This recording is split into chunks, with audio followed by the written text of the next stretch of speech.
Why do I read? I live in two worlds. One is a world of books. For me, it's books, books, books. The mind needs books like a sword needs a whetstone. I guess people like to read about the things that they want most and experience least. Books feed me. Once upon a time. I read it in a book once. Is this a kissing book? I don't care. I'm not ashamed of my book.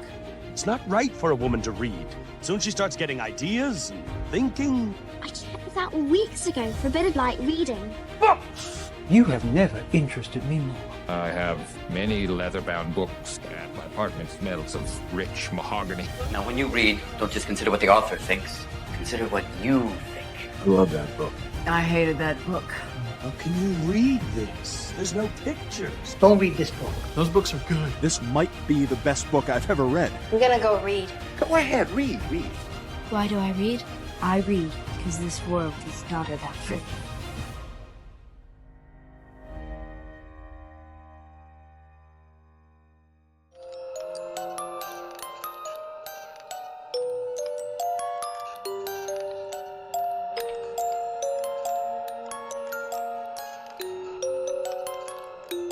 Well, hi, hello.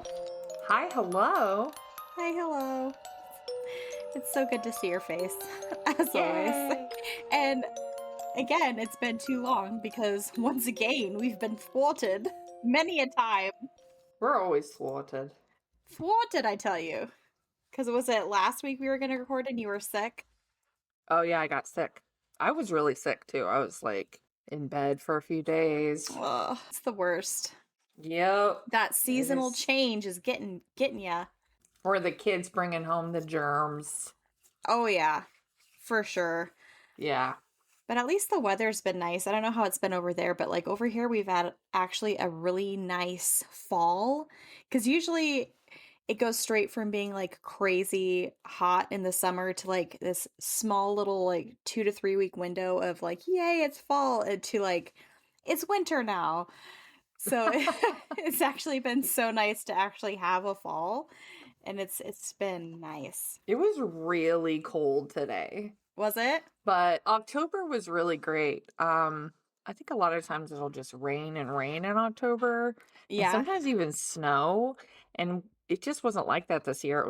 We had some hot days and it was nice. Even Halloween, it was perfect weather. I love that.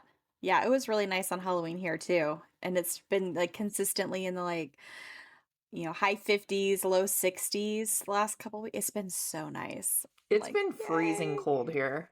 Really? All week it's been like in the 30s. Whoa, the 30s? Yeah. Whoa. Yes.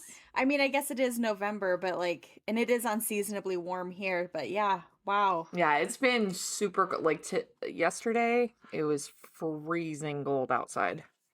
Like I'm wearing this sweater and it's not for show. It's chilly. I'm over here like turning my air conditioning on because I want it to be chillier. I'm like, I want my big sweaters, but I run so warm that usually I get too warm wearing like the cozy sweatshirts that I want to wear. We usually keep our heat at 68 and half of our house heats better than the other half. So it's usually around 66. Yeah, I keep my house, the heat does not kick on, I should say, until like 63 or 64. Oh, it's so good to see you. It's good to see you too. Okay, are you ready to get into it? Hold on. Yes, I am ready. What did we read this month, Tiffany? We read The Wishing Game by Meg Shaffer. And now we have to say this too. Originally, I know we announced this last month, we were originally going to be having my friend Kate on as a Bookmates besties, but unfortunately, due to some scheduling conflicts, Kate is unable to join us this time. Aww. But I know it's such a bummer. This year's been crazy, and it just didn't work out. But rain check, she will be back another time. But for now, Lita and I are just gonna do it ourselves. And we miss you, Kate, and we'll see you on the next one or whatever one we decide to pick. So yeah, this is what we read. Did you like it? I liked it. It was cute. Yeah? Yeah, it was, like it didn't like blow my mind or anything, but like it was a cute, easy read. I had some, things in here and there the way I always do, but we'll get into it. Did you like it? I did. I liked it a lot. Yeah. Yeah. Yeah. It was fun. Yeah. Cute, fun little book. All right. Yes. Before we continue, pause the brakes. Not pause the brakes. Press the brakes. Spoiler alert. Spoiler alert. Spoiler alert.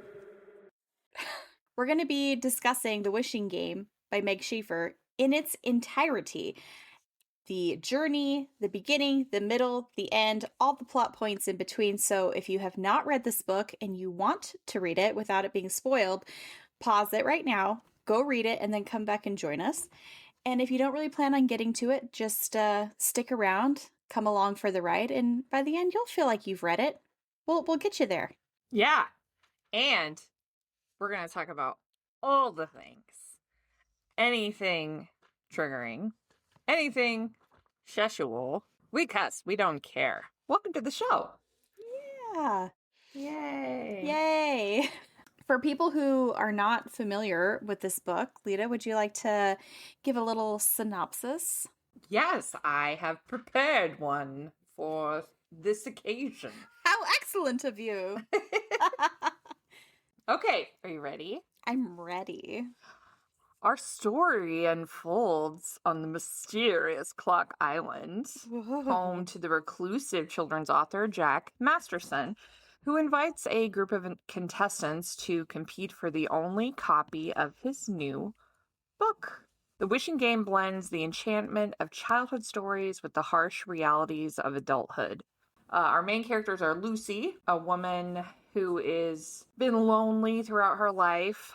She's determined to adopt a young boy named Christopher, who's 7 years old, who she has bonded with, and she loves him very deeply. Christopher is in foster care following the tragic death of his parents, and he shares Lucy's love for the stories of Clock Island, which is a series of books written by Jack Masterson. Her financial situation makes adoption of Christopher pretty much impossible, and she's trying to find a way to afford establishing a secure base for her life so that she can adopt Christopher. And it's taking a very long time. It's very expensive. She's like a teacher's assistant. She's on a budget, and she sells scarves on Etsy and saves the money so that she can one day, get a home and a car and adopt Christopher. Jack suddenly announces one day, after a long hiatus from writing his books, that he is going to have a mysterious contest on his island that he lives on, Clock Island, to win the only copy of a manuscript for the final book of the series. One copy. And this is like Harry Potter level big, this series. So like everybody wants it. This would be like if J.K. Rowling announced there's a secret backup final book to Harry Potter and you get to like come to Hogwarts to compete for it. Like it's that big of a deal. Yeah. Yeah. Yeah. Lucy is invited to be one of the people to compete for this manuscript because only the people that Jack selects can come and try and get the only copy. And she sees it as her chance to secure a future for Christopher and herself, and she decides to join the contest. Okay, so there ends up only being 4. Well, I guess that is kind of getting a little bit ahead. But so along with Jack and Lucy, our kind of main characters, we also have Hugo Reese, who is the artist and illustrator of the Clock Island books. And he's in his 30s around this time, and he lives on the island with Jack. Previously, years before, Hugo had actually won a similar contest to become the illustrator. And Jack invites him to live on the island, and they both of them suffered losses in their lives, and they've kind of taken turns taking care of each other. Hugo lost his young brother, Davy, who had Down syndrome, and that really wrecked him. So Jack really took care of him during that time. And there's a tragic event for Jack, which we don't know what it is yet. We'll find it out later. But because of this incident that happened, Jack became a recluse. Like, he stopped writing, he stopped any sort of public life, and he's just kind of been drinking himself to death at this point for the last several years. So everybody's just been wondering, where is Jack Masterson? And out of the blue, this contest is announced. It's very Willy Wonka, and Lucy is one of only 4 people who are invited to the island to partake in this competition, and we will find out why later. Yes. Which, that confused me a little bit. Like, why announce it to the world if you've already picked the people? Yeah. Yeah. I don't know if maybe if it was to get people excited about the new book. That there was some of that. But it was also kind of a bit of a calling card, because so in the Clock Island books, there's a character known as the Mastermind, and he's kind of this sneaky riddle guy. And so Jack kind of embodies that sense of character. And when he announces this contest, he announces it with a riddle. Why is a raven like a writing desk? If you know the answer to this question, then you're going to be on the island. And he has a very specific answer for this. Why is a raven like a writing desk is an Alice in Wonderland thing. Mm-hmm. Yeah. But in Alice in Wonderland, that is never answered. It's a riddle correct. without an answer. But Jack has a specific answer for this riddle that he has actually told at one point these 4 people. Right. I guess maybe I'll just go ahead and say it. So the reason that these 4 were specifically chosen was because at one point as children, these 4 people made their way to the island to seek him out during really rough times in their lives. And he promises them that one day they'll be able to come back. So that's kind of how this selection took place. And they're all also broken in some way. Yeah. Yeah. And we'll talk about that a little bit as we go. Yeah. Yeah, so we start out the story. So, like, Lucy's, like you said, she wants to adopt Christopher more than anything else. She's 26 years old. When Christopher's parents die, they died in a drug overdose, along with a lot of other people from a bad batch of something. And Christopher was pretty traumatized by this. Yes. And he doesn't have any family, so when social services kind of said, who's the one adult that you could stay with for a couple days while we figure everything out, Lucy, his teacher's aide, was the person that he wanted. So he went to Lucy's house and she watched over him for a few days before he entered the foster care system, and they just really bonded. And, you know, Lucy doesn't have family. She's estranged from her parents and her sister. And we learn more about that really complicated dynamic throughout the book and how traumatized Lucy is by it. Her parents were really neglectful and they didn't really care much about her. They actually sent her away to live with her grandparents because her sister was ill and was always dealing with a chronic illness, in and out of hospitals and things. So they just kind of kicked Lucy to the side so that they could focus on her sister Angie, who was chronically ill. So she's always kind of felt unwanted, unloved, and just kind of looking for that sense of family and belonging. And Christopher's looking for that too now because his parents were absent. They were addicts, and they find each other, you know, and they want to be a family. And so then when this contest comes up, it's like this might be the one chance for Lucy to get the money. She could sell the book to a publisher and get, you know, a big windfall of cash, be able to secure a house and an environment that would be suitable to raise Christopher as her son. Right. And at the beginning of the book, you know, she has a little bit of an interaction with Christopher. You see her like in the classroom doing her work. You could just really tell that she really loves him like a parent. Like she wants to be there for him and love him and take care of him. She even goes at the beginning of the book to a social services or social worker to talk to somebody about the adoption, which apparently she's already done this before. Yeah. And she's just basically begging, like, there has to be a way that I can take care of him. And the social worker like really levels with her, and she's like, look, you don't have a house. You've got 3 roommates. Yeah. You have no car. Like, I can't help you here. Like, there are rules and stuff we have to follow and you just don't qualify to adopt a child. Yeah. You're not stable enough. Like, you don't have a stable enough home life. Yeah. And that really crushes her. And she decides she's going to tell Christopher, I don't want you to get your hopes up about moving in with me. Like, it's probably not going to happen. Even if it does happen, it will be a really long time. And that's really painful for her because she doesn't want to do that.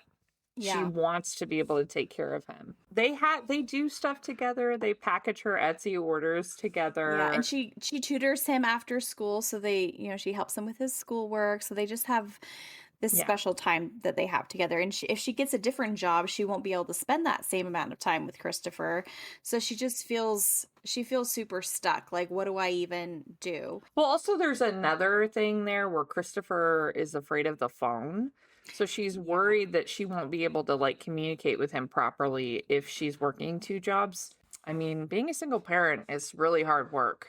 Yeah. It really is. No matter what age the kid is, this is hard work to be a single parent. For sure. And Christopher actually found the bodies of his parents, and the phone was ringing off the hook because his parents were dead and not answering the phone. So there's just like this connection with the ringing phone and him discovering the bodies of his parents. So what did you think of Lucy and Christopher's relationship? I thought it was sweet. Like, I could definitely, I can see the people who were like, this is so inappropriate. But if you work with children at all, or know children, or familiar, like, and even as a nanny, like, I can relate to that really a lot, because you just develop relationships with children that aren't yours. She hugged him and she would touch him like at the school. And I was thinking of it like this kid has nobody. Yeah. Okay. He's got no family. He has no one to show him any form of affection. His foster parents are taking care of 2 babies at the same time, and they're who are also foster babies. Yeah. And that's pretty common in the foster care system for foster families to have more than one. But they really take up most of their time. The infants do. I mean, if you have an infant, you know that. Yeah. It pretty and much twins, sucks your life away. Twins, infants. I've been in that situation before as a nanny. It's a lot of work. It's a lot of work. It's not that they're not giving him what he needs, but they're just, he has no one other than them. Than his foster. So, I mean, I didn't think that was weird. And I definitely don't think that she was inappropriate with him. I was getting so annoyed at some of the 1 stars. I was like, guys, like, it's almost like they want to take it somewhere it's not going. Yeah, 100%. 100%. I agree with that completely. It's like, giving a kid a hug is not. I didn't even think about that. Honestly, I did not think of it at all until I read the 1 stars, and I was like, oh my God, like, people are really mad about their dynamic. But I didn't think it was really that inappropriate, especially since she had already taken care of him and taken him in. And right. Well, because it's like, by even like going to her house to stay there as a caregiver, they've already breached a like teacher student caregiver dynamic. Yeah. And he's 7, so it's not like she's like trying to groom him away from his parents or his foster situation. It's like he's alone in the world, and she can see how much he needs. If he had parents and she was doing that, that would be weird. Exactly. Yes, but he doesn't. And even even before his parents died, she was pretty close with Christopher, and she was witnessing some abuse and neglect happening there, and already had a soft spot for him. So, when everything played out the way that it did. I have an 8-year-old, right?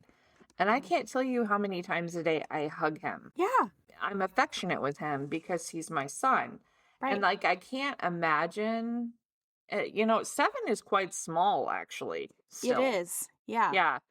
I mean, it's what, like 2nd grade? Yeah. 2nd grade? Yeah. Yeah, that's like a little kid. It's and little. I can't imagine, like, if we weren't here, if there would be nobody to hug him or like be there for him. Right. And the same way that I am like with Wyatt, like, he's not my son, but I've also raised him his entire life. So same, like, I'm affectionate with him, like I hug him and the way that you do. So I think that, I don't know, I think people think too hard about shit sometimes. I mean, Or just like are looking for a way to be offended. It's not meant to be inappropriate. It's really not inappropriate. I mean, come on. Yeah. It's like people are just looking for something to be offended about.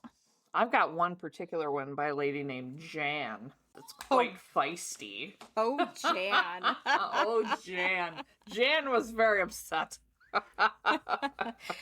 There were times, though, throughout the book that I did feel like certain parts kind of lagged a bit and got a little boring. Sometimes, yeah. At times, I do it had feel like, dips. Yeah, yeah. I think that the entire concept was a little wasted. I feel like there was a lot more that could have been done to really make it more exciting, especially with the contest. And we'll get into that in a little bit. Yeah, I thought it was. I liked it. I thought it was whimsical. Whimsical was the word I wrote down as well. Like, it's a Yeah, whimsical. it was whimsical in a childlike way, but not so childish that an adult wouldn't be able to relate to it. Yes. Yes. And I do think that it managed to have this feeling of magical realism, even though it was completely rooted in reality. Like, there was no magical element there. But because of the whimsical nature of Clock Island and the books, and they're all kind of incorporating the books into the narrative, it makes you feel like you're... Does that make sense? Yeah, I thought it was nostalgic. It was. Yeah, that's a good word. Yeah, it reminded me of one of those books, that middle grade books that you read that you loved when you were young.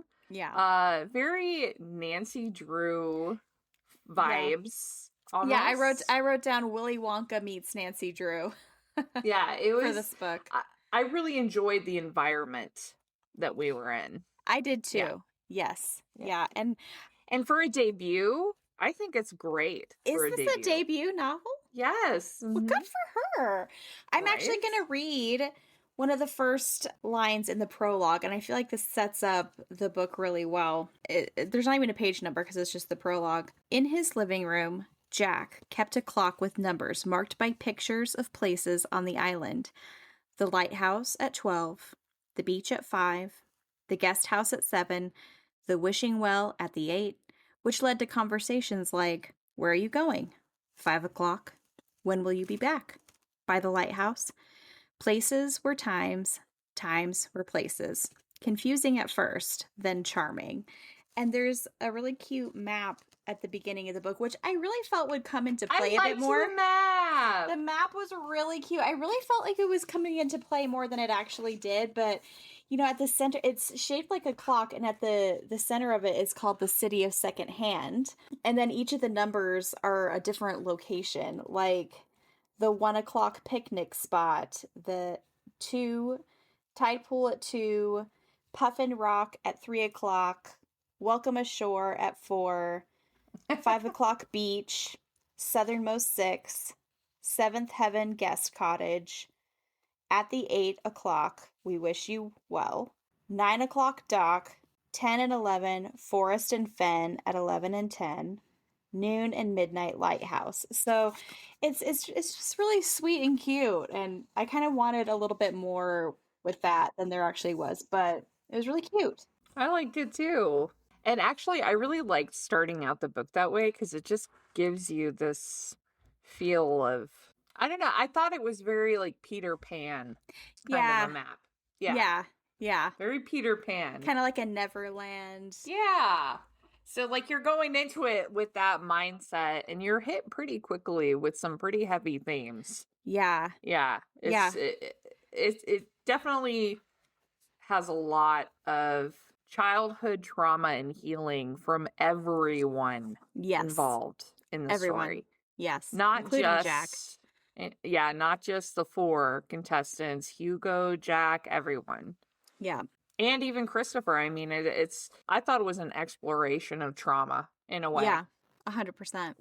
But still managed to be lighthearted. Right, like it's not depressing. Yeah. Yeah, it's a really great read. I would definitely recommend it to some people. I thought it was... I would too. I just thought it was... I don't know. It made me feel warm, even though it was sad. Yeah, it was sweet. Yeah. It was It was bittersweet at times, but it was just like you said, whimsical is a good word for it. So on page 5, we hear this riddle, and it comes into play throughout the book before we actually find out what it really means. It's a riddle that Jack says constantly to Hugo. Page 5. 2 men on an island, and both blame the water for the loss of a wife and the death of a daughter, but neither ever married, and neither is a father. What is the secret of the girls and the water? And we find out kind of the root and origin of that later. Right, yeah. But we start out with that, and so you kind of are wondering about that too. Hugo has been with Jack since he was 21. Okay.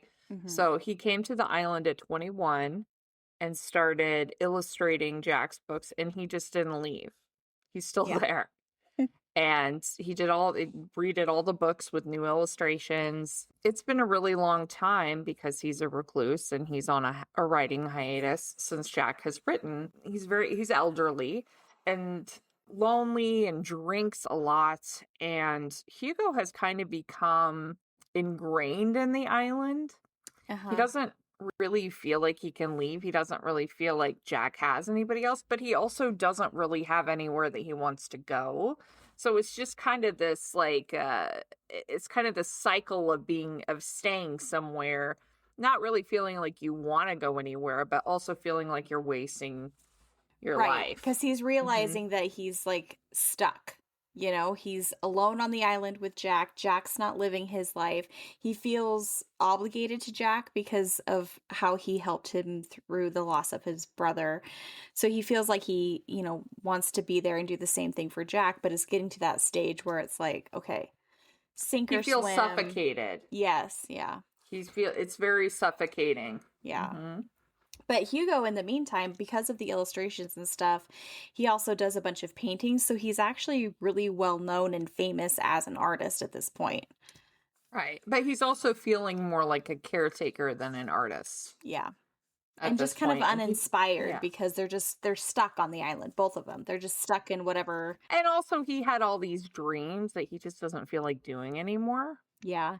And we learn about the woman that he was involved with. I forget her name. Piper.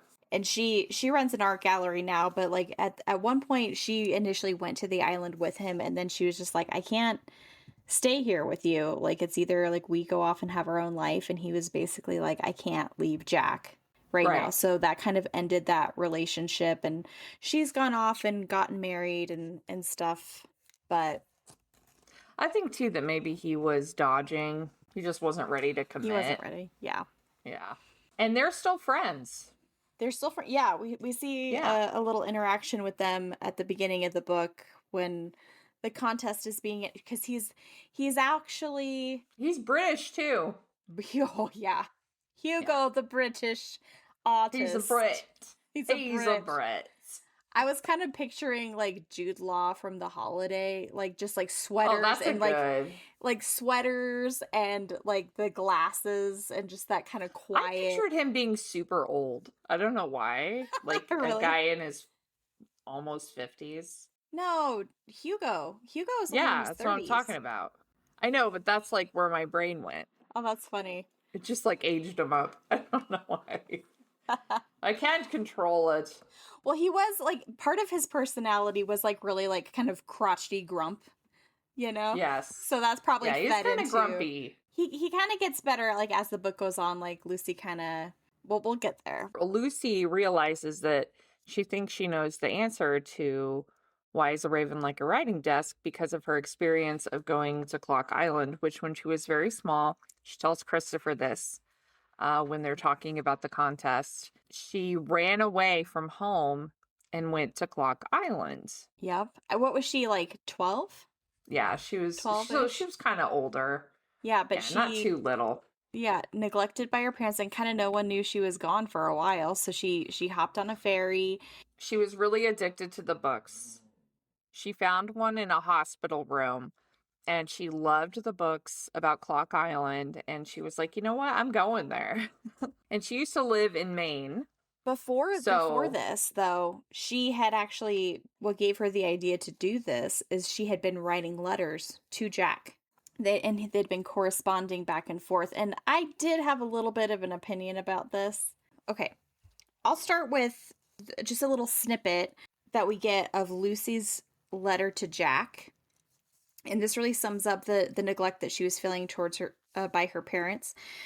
Page 57. She wrote about how her parents didn't love her the way they loved her sister, how she lived with her grandparents because nobody wanted her around. In fact, she told him about how she'd gotten to go home for spring break that year, and how for that 1 week, Lucy had counted the words her parents said to her. From Monday morning to Sunday night, she kept a running total. The final tally? Mom, 27 words. Dad, 10 words. She counted the minutes they spent in the same room together. Mom, 11 minutes. Dad, 4 minutes. When she counted how many times they said they loved her that week, it looked like this. Mom 0, Dad 0. Maybe that was what had done it. That was the letter Jack Masterson answered. So it's so sad, it's just really sad. And you can just see how young Lucy was just craving something from anyone. And I feel like if I looked at this kind of like what you were talking about earlier, like a straight shot, this would come off as like maybe a little bit creepy and inappropriate. But knowing the tone of the book and what the book is trying to accomplish here with Jack's character, but it could read a little bit sketchy, the letter that he writes back to her. I'm gonna read a little snippet. Are you following me? You look very skeptical. I'm listening. Yeah. And maybe it was just like the way that things were worded. I was like, that's maybe not the best thing to have written to a 12-year-old. I don't know. Let's talk about it because I want to get your thoughts on it. Okay. Yeah. Page 59. This is Jack writing Lucy back as a child. He says, "It's a terrible thing your parents have done to you. Oh, I guess you could make excuses for them. Your sister is chronically ill, and while being a parent is a full-time job, being a parent to a chronically ill child makes you a prisoner to the illness. Nobody wants to be a prisoner. No one asked for that. I wish that hadn't happened to your sister, or anyone's sister or brother or mother or dad. That being said, it's a terrible thing your parents have done to you. It's so awful, I wrote it twice. I may even write it a third time. It's a terrible thing your parents have done to you. If you were my daughter, the numbers would look very different. Words spoken to you in a week, 100,000 minutes spent together in a week, somewhere between 840 and 1,000. That averages out to 3 to 4 hours a day. I wish I could do more for you than tell you how sorry I am for what a terrible thing your parents have done to you. You are clearly a very brave child and very intelligent, and even if they don't see that, I do. And my opinion counts for more than theirs does, as I am rich and very famous." And he kind of wraps up with, "Lucy Hart, you're going to be fine. You're going to be even better than fine. You're going to be loved like you deserve to be loved, and you are going to have a very magical life. Don't give up, Lucy. Always remember that the only wishes ever granted are the wishes of brave children who keep on wishing even when it seems no one is listening, because someone always is. Someone like me. Keep wishing. I'm listening. Your friend, Jack Masterson." Okay. And I know I watch a lot of true crime things, so like if you look at it just like without any context, it could be a little bit inappropriate and a little groomy. Dude. Yes. And I felt that way, like he kept reiterating, like, this is a terrible thing your parents have done to you. If you were my daughter, then this is how different it would look. And at one point in the letter, he basically says, like, I wish you could come to the island and be my sidekick. And that basically gives her the idea to go. Okay. So it could appear like obviously this isn't like what his character is. Like, we're just going to kind of ignore that. But like it could come across as like, I'm trying to lure kids to my island. Yeah. You know what Maybe I mean? like it was written that way because we had to get from A to B. Right, exactly. And I know it like Yeah. it's meant with pure, no ulterior motives, like completely good intentions, but you could read that like in an objective way. As, like in a way, okay. I can see both sides. As a parent who has had a chronically ill child, yeah, and another at the same time, I would say that sometimes it's unavoidable. Oh, for sure. Definitely. When you have a child who's chronically ill, to just not get completely wrapped up in it, but just the schedule of it. Just the hard facts of it being at the hospital or right, but there was a different but Lucy's parents specific, and we kind of find out more at the end that they were very abusive with it and neglectful. So from that standpoint, I would say that as Jack, I mean, you got to look at it from his perspective too. For sure. He's getting all kinds of letters all the time, and he's consistently getting letters from Lucy, and they're just getting sadder and sadder and sadder, and she's clearly depressed. Yeah. And so and looking for some connection. She's reaching out. That's what she's doing. The fact that she wrote him at all, she was reaching out. And so, I mean, what kid looks up their author and actually writes them a letter and sends it? You know what I mean? Like, she just needed some connection, and she wasn't getting it from her parents. And in a way, I think I think that was a little excessive, but also it's an acknowledgement. Yeah. It's a way for saying, I see you. I see what you're saying, because that's very hard. And I think a lot of times children, we look at them as something other than intelligent beings. Right. Because they're so young, or because for whatever reason, we don't look at them sometimes as people yet. And I think that it's important when a child is telling you something painful like that for you to acknowledge what they're saying. No, for sure. And really like not try to like beat around the bush.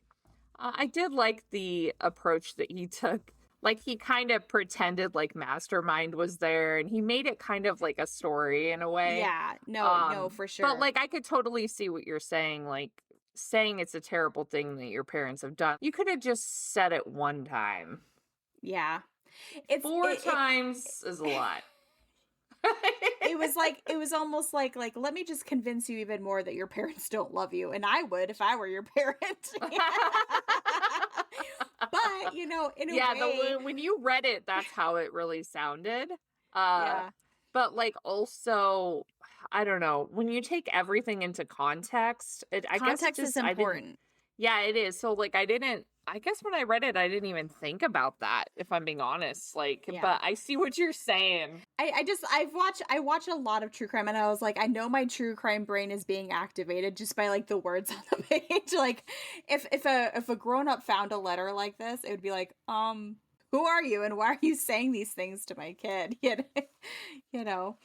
But there's these parallels though that we learn later between Jack and Lucy too, because Jack's trauma is also, he's always wanted to be a father. So these kids that write to him, it's like his only way of kind of getting to live out just a sliver of what it would be like to be a parent, because that's something that he's always wanted. Right. And we find out, he's gay, and he at the time felt like he couldn't come out, couldn't adopt a kid himself too, but always wanted to be a father and kind of had to give up on that dream. So these kids that he writes for, the kids that write him letters, are just, he has a soft place in his heart for them.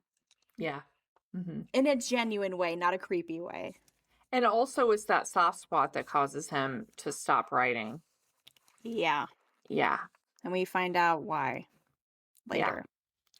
Yeah. Hugo finds out about the contest through other people, and he realizes he's got 1 million missed calls and that this is all turned into a big game. He is a little frustrated with it. He's preparing the island for the contest for Jack. You know, everybody's gotten their invitations. They're on the way. He's supposed to be the boat supervisor. And he's like, oh my gosh, what have I gotten myself into? All kinds of like literary agencies are contacting him about Jack and TV shows. Yeah. It's a huge deal, and everybody wants to be the one to get their hands on this manuscript. So for Lucy, and then the other players are Melanie, she's a Asian Canadian, and Andre, he's a black attorney, and then Dustin, the douchey ER doctor. But so, and it's interesting because when Lucy shows up on the island, so she figures out a way, she sneaks, because you can't actually get a ferry to the island. The only person that's allowed to go to the island is like the postal carrier, and she basically rides that ferry and sneaks off. Yeah. And just shows up at his door like, knock, knock, knock. You said you needed a sidekick. I'm here. And he's like, okay, great. So even as a child, Lucy met Hugo, and he was kind of grumpy, but he teaches her how to draw before the police come and get her. We have some interesting scenes in the interim with Hugo and Jack kind of trying to mentor Hugo a little bit, because they've also become very close, and Hugo is basically the son that Jack met. Yeah, they have kind of they definitely have like a father-son bond kind of. Yeah, I really liked this thing that Jack says to Hugo, like in their initial encounter when he is accepting the job as his illustrator and gonna kind of working with him collaboratively. Jack is discussing like his gifts with Hugo, because Hugo is like, well, tell me what to paint. Like, what do you want? And he's like, well, you don't tell me how to do my thing, I'm not going to tell you how to do your thing. And he's like, no, tell me how to do my thing. And Jack says to him on page 78, before I should say, he says like, what's the best gift anyone's ever given you? And he like tells him how his mom got him this gift for Christmas. And he says, how do you think your mother would have felt if you had never taken it out of the box? Just set it on a shelf and admired it from afar. Would have broken her heart. There, Jack said, as if he'd proven a point. What's there? God, or whoever is in charge of this planet, got drunk on the job one day and decided to give me the gift of writing. The way I see it, I have two choices. I can set that gift on a high shelf so it won't get dinged up and nobody can make fun of me for playing with it, or I can have fun with it and play with a gift I was given until the engine burns out and the wheels come off. I decided to play. I suggest you do the same. Go paint or draw or collage or whatever you want to do, and come back when there's smoke coming off the canvas. And for God's sake, go have some fun. So it's like, stop overthinking it. Like, you're good at this. Like, you won the contest on your own merit. Now go do it and stop second guessing yourself. And I liked that. Yeah, I thought that was really good nice advice. Because a lot of times we let like that perfection or the idea of perfection, or like we're not good enough, get in the way of us just doing what we're naturally good at, or the gifts that we have, and we get in our heads about it and second guess ourselves. We're like, oh, we're actually crap, nothing is good. And perfection is the death of creativity. 100%. 100%. Yeah. And I thought that was a great way. I really like that. It's okay to be messy. Yes. It's okay to not be perfect. Yeah. As long as you're putting something out there. Yeah. And using the gift that you've been given. It's like, also, even if no one likes it, you still get to do your thing and like what you've created. It doesn't matter what anyone else thinks. If you had joy in it. Yeah. Yeah. And also like getting out of your own way. It probably is crap though. Just so you know. That's crap. It's all crap. No. I'm just kidding. I'm kidding. No, but Hugo's a brilliant artist, and it's like, stop getting in your own way, man. Like, you won the contest, now go do your thing. You don't need me to tell you how to do it, Also, when Lucy first gets to the island and meets Hugo the first time, she's describing his tattoos, and I just really could not visualize. Am I alone in that? No. like, first of all, I thought, when did he get the tattoos? Second of all, I thought, weird. I was thinking of him as a guy in his late 40s in like a knit sweater, like I'm wearing right now. Like I said, like a tweed sweater, like Jude Law in a Britishy sweater with the horn ring glasses, and just like born middle aged kind of guy, you know? Yeah, that's what I did not picture tattoo guy. Yeah, I think that she misses describes the mark. these like arm sleeve tattoos that he has on both sides, but they're just like they look like swirls of paint. I'm like, so like a kindergartner like just painted all over. Like I can't visualize what this looks like. He painted himself. I have a couple of quotes here. We're gonna be exploring a theme in this book of wishing, not being afraid to wish for what you want in life or otherwise. And in the Clock Island books, there's themes of wishing as well. There is a scene at the beginning between Christopher and Lucy where they're talking about wishing for something, and this is the quote. It's from page 22. Lucy says, "I know it, but I'm nuts. What else do you want to wish for?" she asked. And Christopher says, "Does it matter?" She says, "What, our wishes? Of course they matter." She pulled him back a little so she could meet his eyes. "Our wishes do matter." "They never come true," he said. "You always remember what Mr. Masterson always says in the books. The only wishes ever granted are the wishes of brave children who keep on wishing, even when it seems no one's listening, because someone, somewhere, always is." Christopher finished the quote. So that's a theme that you're going to see throughout the book. When she was going into her apartment on page 33, I highlighted this. Reluctantly, Lucy went into the living room. Chloe's girlfriend called their living room the pit of despair. The pit of despair. And it was a pretty accurate name for it. And I was like, the pit of despair. The pit of despair. I've just sucked years of your life away. How do you feel? Anyway, that's right. The pit of despair is from The Princess Bride. Yeah. And I was like, oh, I know Tiffany will know that. Yeah. And also her roommate called her a sexy wizard. Thought that was weird because she brought him a bottle of water. Yeah, he was like, what? Because he was like a pothead. What is this? And she was what? like, it's water. And he was like, wow, it's really amazing. What? You've never had never water? tasted water before? Yeah, that was like so another weird. college kids, but come on. Not only that, never seen a bottle of water. Like, didn't even know what it looked like. Right. Like, what is this, man? I'm pretty sure potheads know what water is. Right, yeah. Anyway, so when Lucy gets to the island, she kind of remembers Hugo from when she was 12. Yeah. Yeah. Mm-hmm. So that was kind of interesting because I was like, oh, okay. Yeah. Because they end up like kind of being love interests. Yeah. And yeah.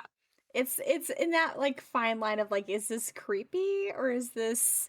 Yeah, I was like, okay. Because, you know, like the age gap isn't huge now, but it's just like as a 12-year-old girl, she remembers meeting him and like having a little crush on him. Like, oh my God, he's so cute and he's my favorite artist. And your illustrations hung up on the wall of my bedroom as a kid, you know, and she tells him this too. And he remembers her too from being a kid. Yeah, because he was like in his like 20s, like. I do think that the progression of their relationship was very gradual. Yes. It wasn't forced. It wasn't rushed. It wasn't sexual. It. Yeah. I thought it was romantic, and also it didn't feel creepy. Right. It was very organic. Yeah. I wrote down at one point, it was giving me kind of a Laura and Almanzo, where it's like, it would have been creepy, like, because, you know, like, she's always had a crush on Almanzo, like, growing up, but then she grows up and then marries Almanzo. Yeah, it's kind of like... It was like that. Little House. Yeah. Little House on the Prairie. If you young summer children don't get the reference. Young summer children. Jack, there's a quote here that I liked.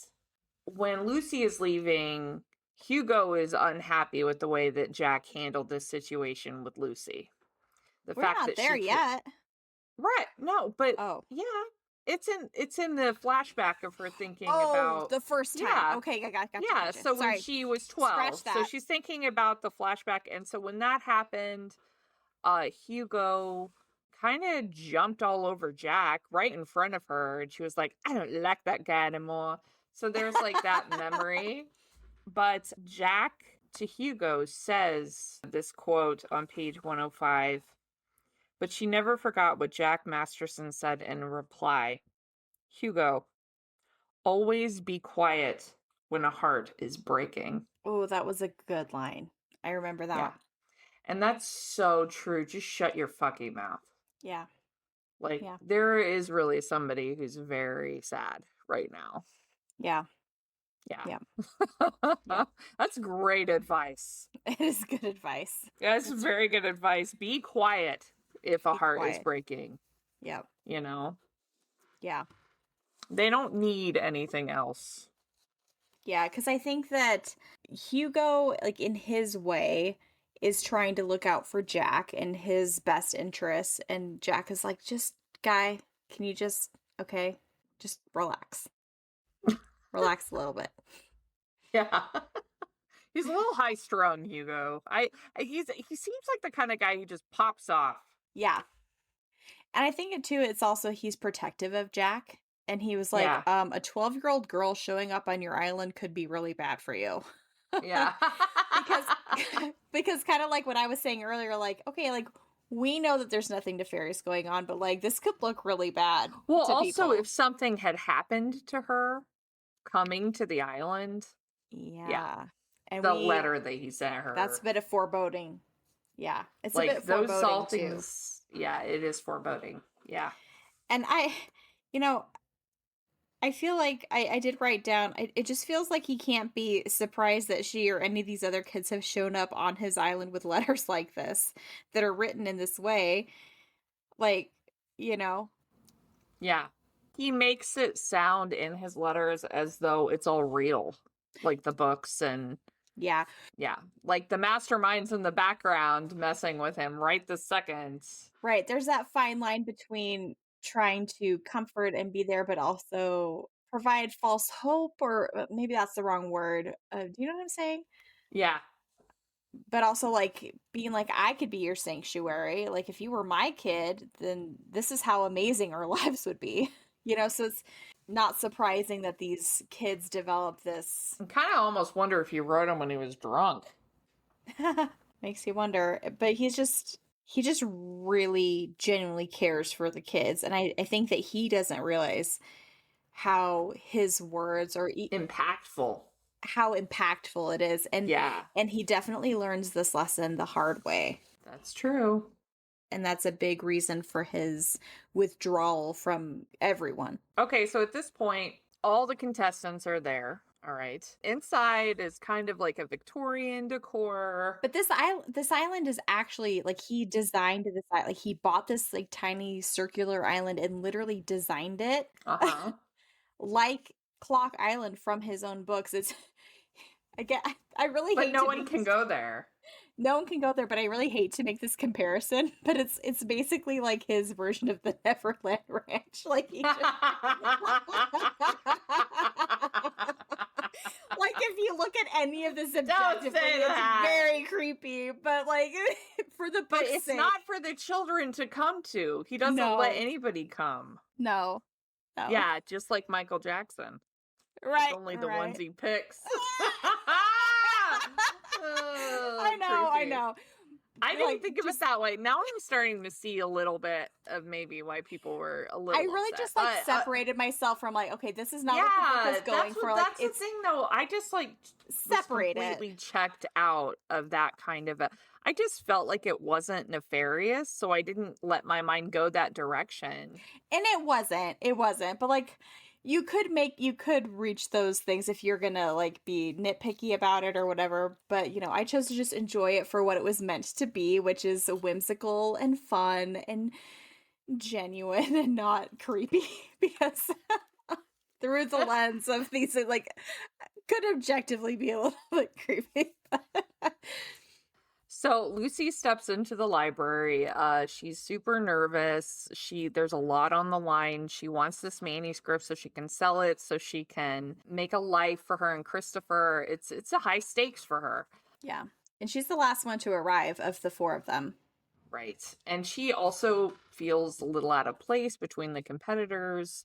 There's Melanie, the bookstore owner, Andre, an attorney, and Dustin, an ER doctor. And they're all really tense at first, I feel like. They all want it so bad for their own reasons. Melanie is worried about losing her bookstore. Andre's father is dying and needs a kidney transplant that they can't afford. And Dustin he's just kind of douchey. Like, he just wants that money. He wants that money. He's the douche. He's the douche of it. Yeah. They receive a message from Jack that the game that they're all going to be playing will begin at 6:00, and they all quickly realize that actually refers to a physical place on Clock Island, kind of like we were talking about on the map earlier. They all go down towards the 6:00 spot on the island, and they find on the beach a big feast of s'mores and hot dogs. Like, it's kind of like an outdoor picnic-y kind of a feel under the night sky. And then Jack comes from the darkness. Yeah, they're like, it's him. He's charming. And he reminisces about his book, The House on Clock Island. They're like, the man himself. He kind of explains, he explains the rules. It's like, welcome back, everybody. And they all kind of have their little reunion moments with him because all four of them have done what Lucy has done, which is gone to his island as kids. So they feel like they have this dynamic and relationship with him. So they're all connected through that. They have a bond just through that. Yeah. And then he basically lays out the rules of the game. So basically, for the next few days, like the next week, they're going to play a series of games, and a certain amount of points will be awarded for each game for winning, for coming in second place. And basically the first 1 to 10 points wins the book. But he also kind of throws out, like, it's kind of unlikely any of you will win, but we'll see. And if no one wins, then the publisher gets it. And she's also there with lawyers and everybody. Like, it's very official. Right. They have to sign a waiver that protects Jack and the publisher from anything that might go wrong on the island. And Hugo's like, hey, this is serious, though. You guys need to be careful. Yeah. And another big rule that they establish, like, there aren't many rules, but one of them is no cheating. For obvious reasons, you shouldn't cheat. And obviously, like, they're all trying to get points, so they're probably not going to really want to work together. I think it was that night they get the first riddle. Yeah. Mm-hmm. Yeah. And he challenges them to kind of guess a secret. I think that whole sequence was a little strange. Yeah, I agree. I kind of didn't understand the explanation of how Lucy was able to figure it out. And it was also very, like, how would they know to do, any of them know to do that?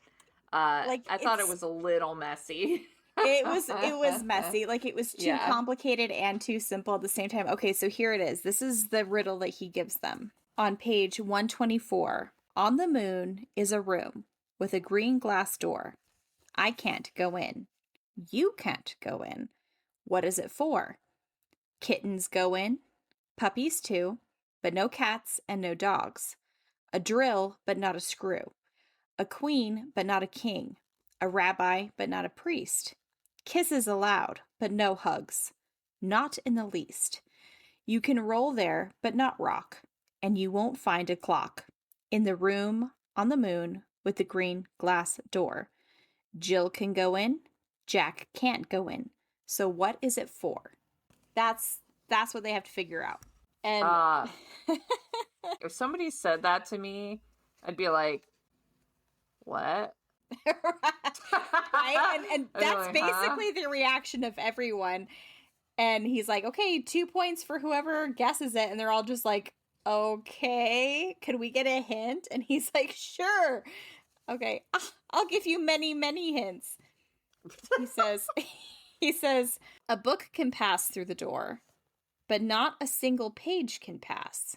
Coffee can pass through the green glass door, but not in a mug. Coffee can pass, but not tea. You can giggle through the door, but you can't laugh. What?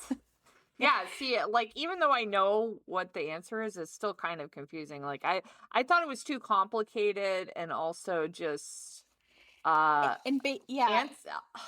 it could have been more exciting or something more fun. Yeah. I thought it was a very odd place to start with it was. And Lucy figures it out, and she's the only one that figures it out. And it was specifically because she had earlier teaching Christopher how to spell the name Carrie, and there was 2 R's in it. So basically the answer to the riddle is any word with 2 letters of the same. So like green glass door has 2 E's, 2 S's, 2 O's. So anything with a double letter. That is so complicated. And also simple, like yeah. It didn't land. I feel like none of the games landed. Yeah, they were a little iffy for me too. I was like, that was kind of weird. I was most excited for that part, that aspect of the game, the competition. And so like that one is probably the most we see of them actually playing a game, and it's over super quick. So after this first thing, she says it out loud. She's like, okay, I get you. So like a sheep can pass through, but not a lamb. And he's like, by Jib, I think she's got it. Okay, you win. Everyone else can try figuring it out. And they're like, God damn it. So she and Hugo takes her back to the house and sets her up in her room. And, they kind of flirt a little bit. And I think that like also both of them are very apprehensive about this. I think that they both feel the attraction, but they're both like, is that what's really happening here? Or am I like looking into this too hard? Yeah. Or is this something that is really innocent? It's like they both don't know if the other one likes each other. Yeah. And they're wondering about it, but also they're cautious about it because they're like, I don't know, do I really want to go that direction? Right, but there is an instant sort of chemistry and attraction there. I liked the inner monologue though because it showed that it wasn't creepy or forced. It just happened naturally, which is how it should happen. Yes, it was very organic. Yeah. Yes. So she is getting settled in her room while everyone else is trying to figure out the rest of the riddle. And she gets a note slid under her door. And it's like, yes, meet me here at midnight if you want to get an advantage or something. And she thinks it's all part of the game. So she does it. She gets out of her room, goes traipsing through Clock Island, and in the middle of the night. Yeah.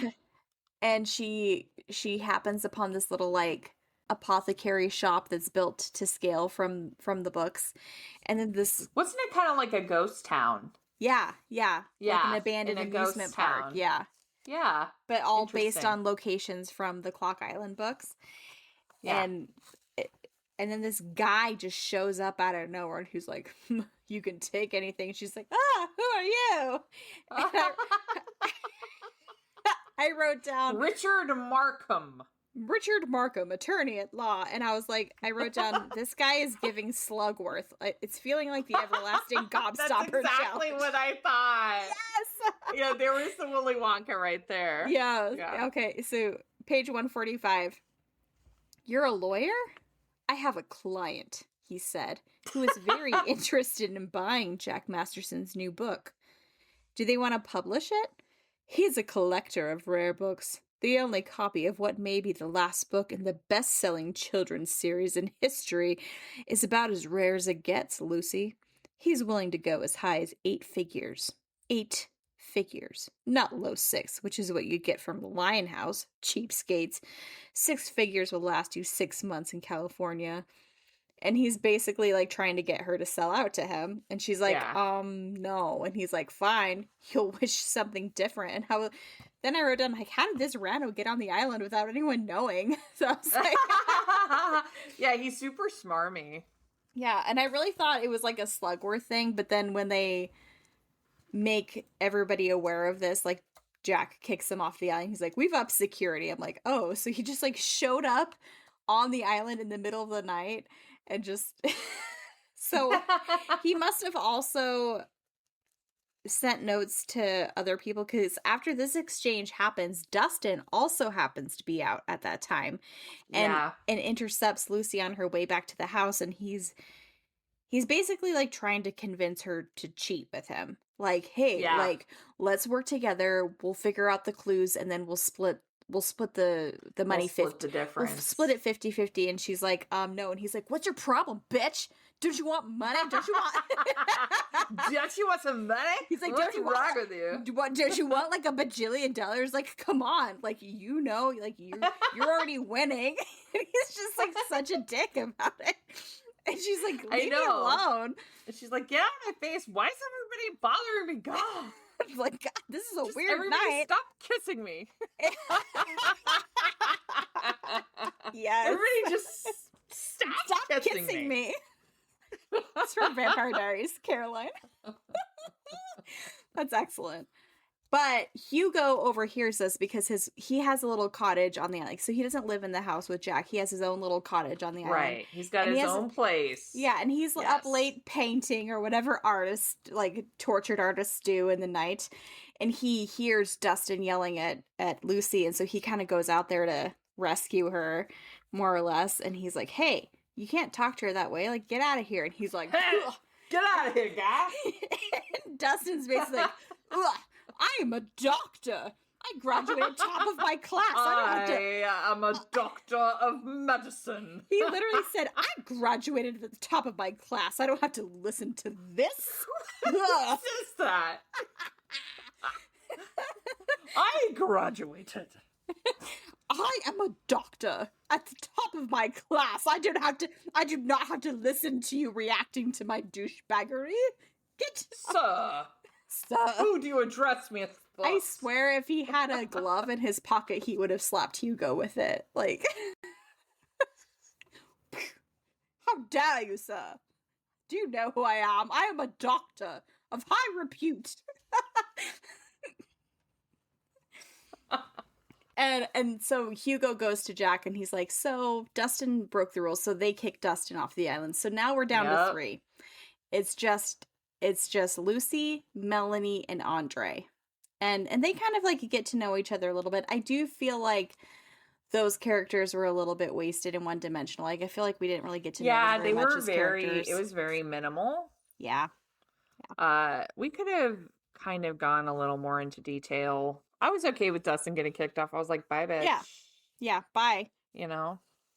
And then the rest of the games, they are a little bit unsatisfying because they're basically just, and this is kind of the section of the book where it becomes a lot more tell versus show. She's like, and then for the next 3 days, we played a bunch of games like Clockopoly or Mastermind Mayhem. Oh, yeah, that was weird. Oh, also that Markham guy approached everybody, not just Lucy. Yeah. So he's just like lurking around in different parts of the island waiting for them to meet him. But apparently he spent an entire evening doing that. Right. But he got kicked off the island. I just kind of pictured him sneaking around at 5:00. Time for my next appointment. I better hide in the shadows. Don't you want money?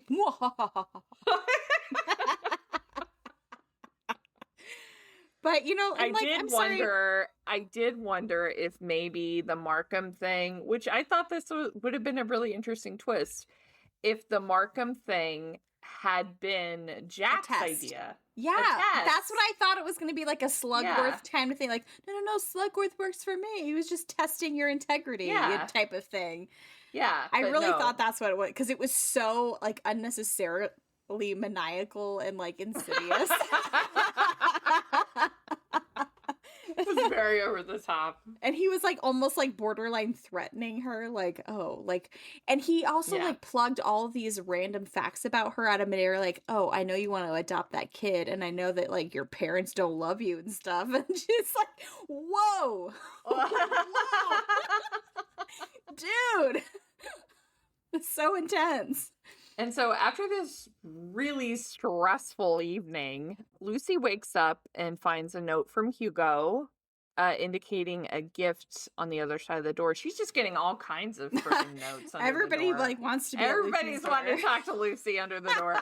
Anyway, and it's a pair of boots. And I think Lucy kind of grapples with that a little bit. She's like, oh, you know, like, should I accept these? Because she's just like wearing a pair of beat up Converses. Because she lives in California, so and that's another thing. Yes, this is Maine. It's a big change. It's a huge, and she was not prepared for the weather necessarily, and she didn't really have money to buy new wardrobe for this trip. Right. So she's traveled across the country back to Maine. So it's a little bit triggering for her to even go back here because of her childhood and stuff. She wanted to get away as far as possible, like literally the other side of the coast. Right. To get away from all the memories. So she puts on the boots. She's like, I'm just going to accept them. Yeah. They go on a scavenger hunt. They're sent on a scavenger hunt. Yeah. But that's the like fourth or fifth, like that's like the third or fourth day, because we just get this like, and then the next day we played Clockopoly, which I'm sorry. Oh, yeah. That requires no skill. Okay. And then they like played like games like charades and stuff, and they had to act out scenes from the books. And I'm like, okay, but charades is subjective. Like, you know, but we also don't get to see these scenes play out. We just, she's just like, we did this, we did that. And so it was a really big bummer, basically, to have like the contest and the game was kind of the biggest draw of like what's supposed to be the story, and we don't really get to see any of it. So that was disappointing to me. Right, yeah. I thought so too. Yeah, but then, as you say, then we get to see a little bit of the scavenger hunt. There was a interchange with Lucy and Hugo, and they kind of argue after she's approached by the attorney guy, and he was like, let me guess, he offered you a bunch of money. And they kind of have this tense moment where Hugo makes some assumptions about Lucy, and she's like, you actually don't know what the fuck you're talking about. Like, the reason I'm here... Yeah, she's like, I'm gonna bite your head off. Yeah. And he's like, well, money can't buy happiness. And she's like, it would buy happiness for me. And he was like, oh, let me guess, you want a castle just like everybody else wants, and a boat. And she's like, you know what, fuck you, guy, like, you don't know me, you don't know my story. You're like rich, you live on an island. And she's like, that's so easy for you to say, coming from someone who lives in a castle on an island. Like, bitch, please, who's a famous artist, and money's not a problem for you. Yeah. And then she brings up Christopher, and he's like, what, that random kid that you tutor? She's like, yeah, he's not just a kid. Like, I'm trying to adopt him, but guess what? I can't because I have no money. So, like, you know what? Get off your high horse about whatever. But, like, if I had this money, then I could actually adopt him and we could be a family. And that's why I'm here, biatch. I will say this, though. It's easy to throw stones at glass houses. 100%. Even though I don't ever have any fucking money, I really do think that you cannot find happiness and contentment just for money. Oh, yeah. In fact, I think that a lot of people who have money are tortured, and you know what I mean? Money can make things easier or open windows and doors. And for Lucy specifically right now, for her, she's not thinking of the rest of her life or all these things she could buy. Yeah. I do appreciate the concept that even though money makes the world go round, it is not the most important thing and should not be the most important thing. And sometimes is not worth a choice. Right. Well, and I think that that's the perfect illustration of this conversation, because Hugo is making that assumption about Lucy. And she's like, listen, I'm not trying to like buy a jetpack or anything. Like, I literally just like want enough money. It's kind of like Anxious People, where she's like, I literally just like need to rob this bank to make my rent so I can have my kids. Yeah. You know, it's like that. She's like, I literally just need to be able to get a place and buy a car so I can be Christopher's mom. Like that's what she wants, but money is the only obstacle for what she actually wants, which is to be Christopher's mom. It's not about the money. But what I'm saying is it does a really good job of making neither one of them the villain in that moment. Yes, like exactly. You can see from both perspectives and agree with both at the same time. Yes. I thought the dialogue, some of it was really great. Yeah, I agree. I loved their dynamic. Yeah. The two of them, Lucy and Hugo. Well, and it's such a great illustration too of how it's so easy to make assumptions about people when you don't actually know what people's intentions are or what their motivations are. Well, also, I don't think Hugo was trying to insult her. He just did on accident at the same time. But by it wasn't like he was but like, by being you fucking broke bitch. No, but he was also making assumptions like, oh, let me guess, like you just, blah blah blah, just like, because he's also kind of jaded and kind of sees everybody as just out for themselves because that's some of what he's experienced. Well, and also he has that life, and what he's saying is like, I have that life, and a lot of the times I'm very unsatisfied. Yeah. So, I mean, that's what I mean. You can see from both sides. Yeah. But it's great that they have this conversation because this is how you gain perspective. Right. Yeah. In your own life. Like you can like walk in someone else's shoes or see things from someone else's perspective, and it gives you perspective. So I loved that conversation and that dynamic where they kind of both put each other in their places, and then that builds something solid moving forward for them. And he's like, I'm sorry I was a dick. And she's like, no, I get it. But, I have a question. I felt really, did you feel this way? I felt very disconnected from Lucy's memories and everything that was going on with her ex-boyfriend, Sean. I just felt like it wasn't needed to the story. It was very odd. It was a bit of a tacked on element of it. I can see why. I do think that it would have maybe played into it a little bit more.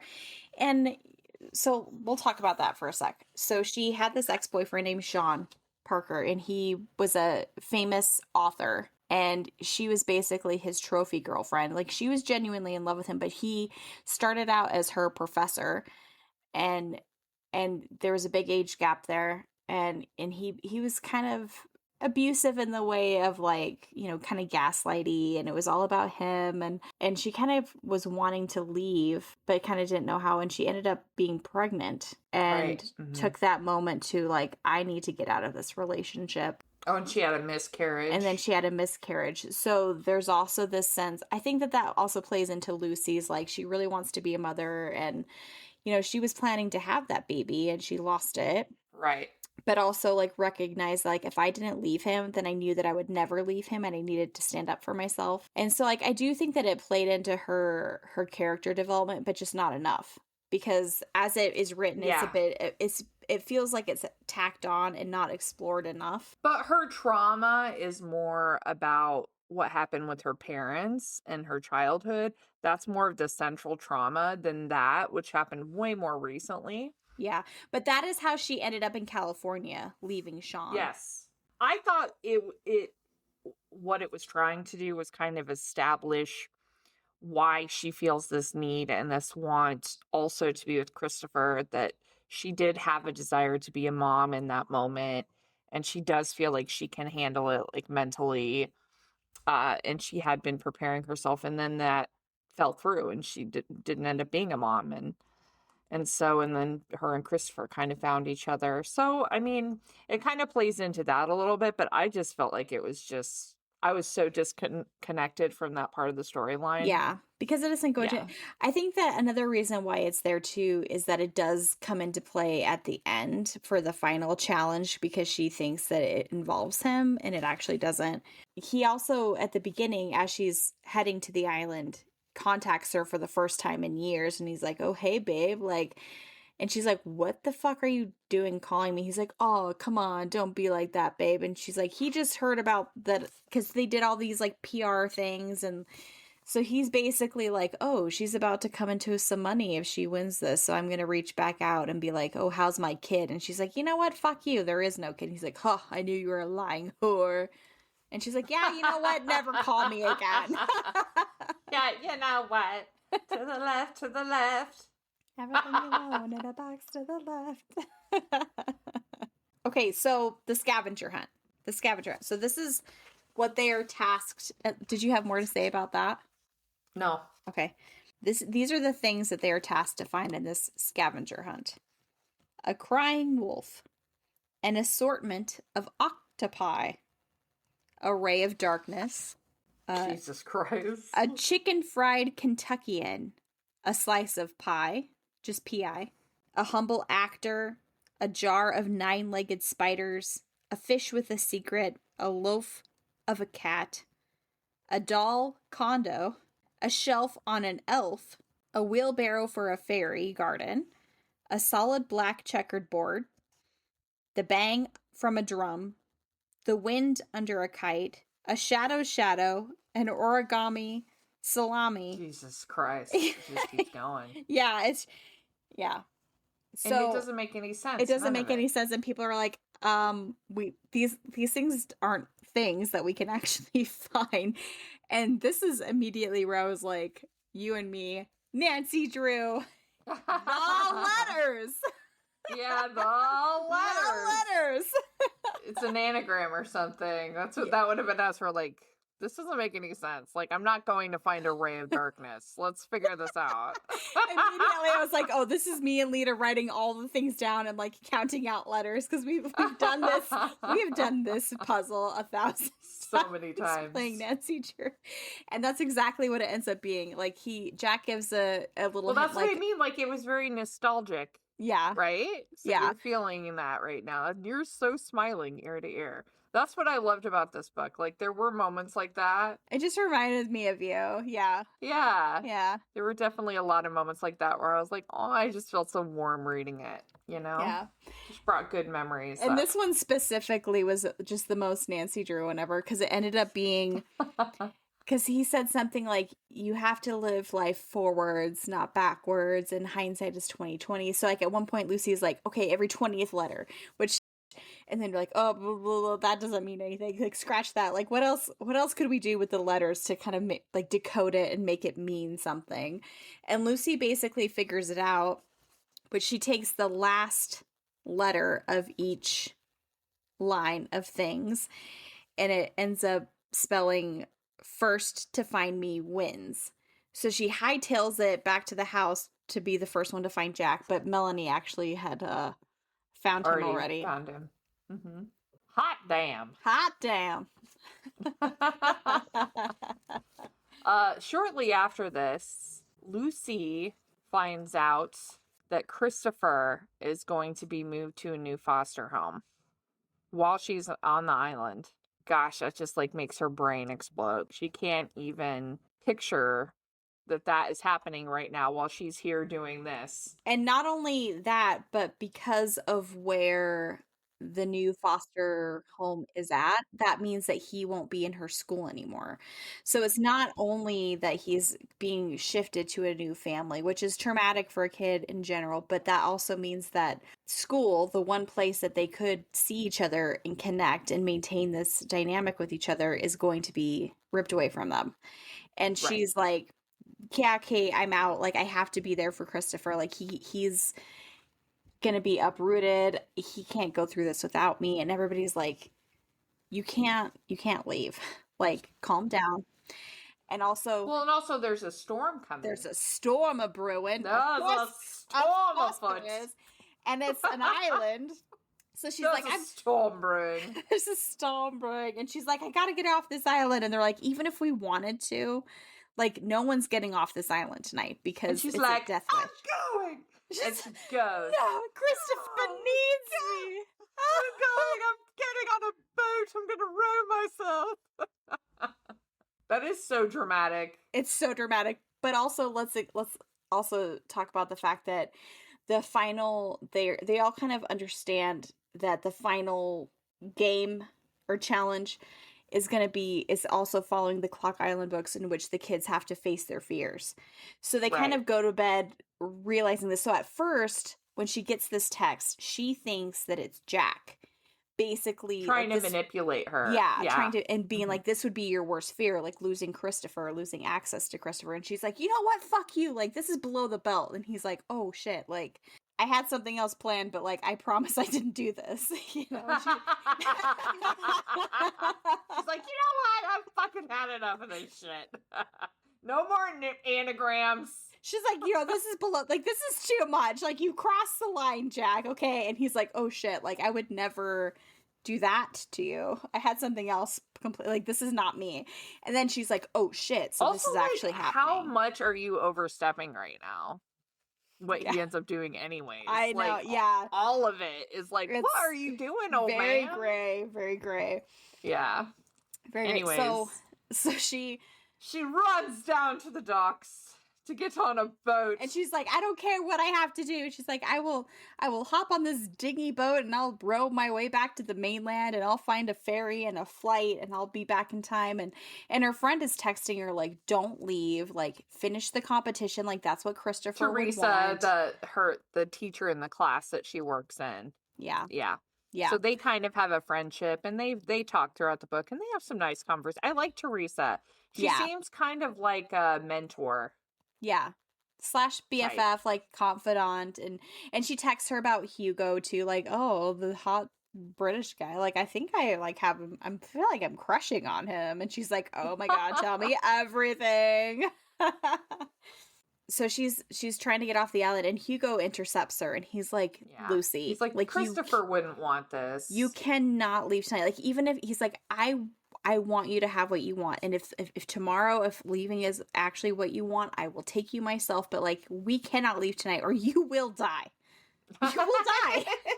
and you think that that's not going to traumatize Christopher further. And she's like, oh, fine. So Hugo only for Christopher. So Hugo takes her back to his cottage because it's just too stormy to make it back to the house. And I think that this is actually my favorite little stretch of the book. Where it was so good. It was like there was so much dialogue and backstory in the two of them just sharing with each other. Like Lucy goes into all of her childhood trauma with Hugo, and Hugo tells her about his brother Davy and losing him, and how Davy was also a big fan of the Clock Island books and was just so proud of Hugo for becoming the illustrator. And you know, they bond a lot. Yeah, they bond really well there in this moment. I wrote down, really love the cottage scene with Hugo and Lucy, but then I was like, oh, come on, not even a kiss. We have a storm, a power outage, an island, an isolated cottage, and a one-bed situation with a hot British guy. In one bed! No kiss! In one bed. In one bed. No, she sleeps on the couch. Bullshit. Why didn't he sleep on the couch? Right? I thought that too. I'm like, well, if they weren't even going to do anything, like, why wouldn't he have given her the bed and he sleep on the couch? Dude, I have never had a guy ever tell me that I had to sleep on the couch. Not once. Well, he didn't want to be presumptuous. Like, he wasn't like, come sleep with me in my bed. Every guy that I ever stayed the night with always offered to let me sleep in the bed, and they would sleep on the couch. Yeah. Yeah. Every that's single what one. You would do. Even the dumb ones. Come on, Hugo. Even the dumb ones know Even that. the dumb one. Oh, and so also, before we completely move on from this, during this night of confessions and all these things, Hugo confessions. Just when I said what I thought I wanted to say, one chick on the side. That was a little rough. So she's got one on her way. Man, I'm going. I don't know what to do. I guess I better give a part two.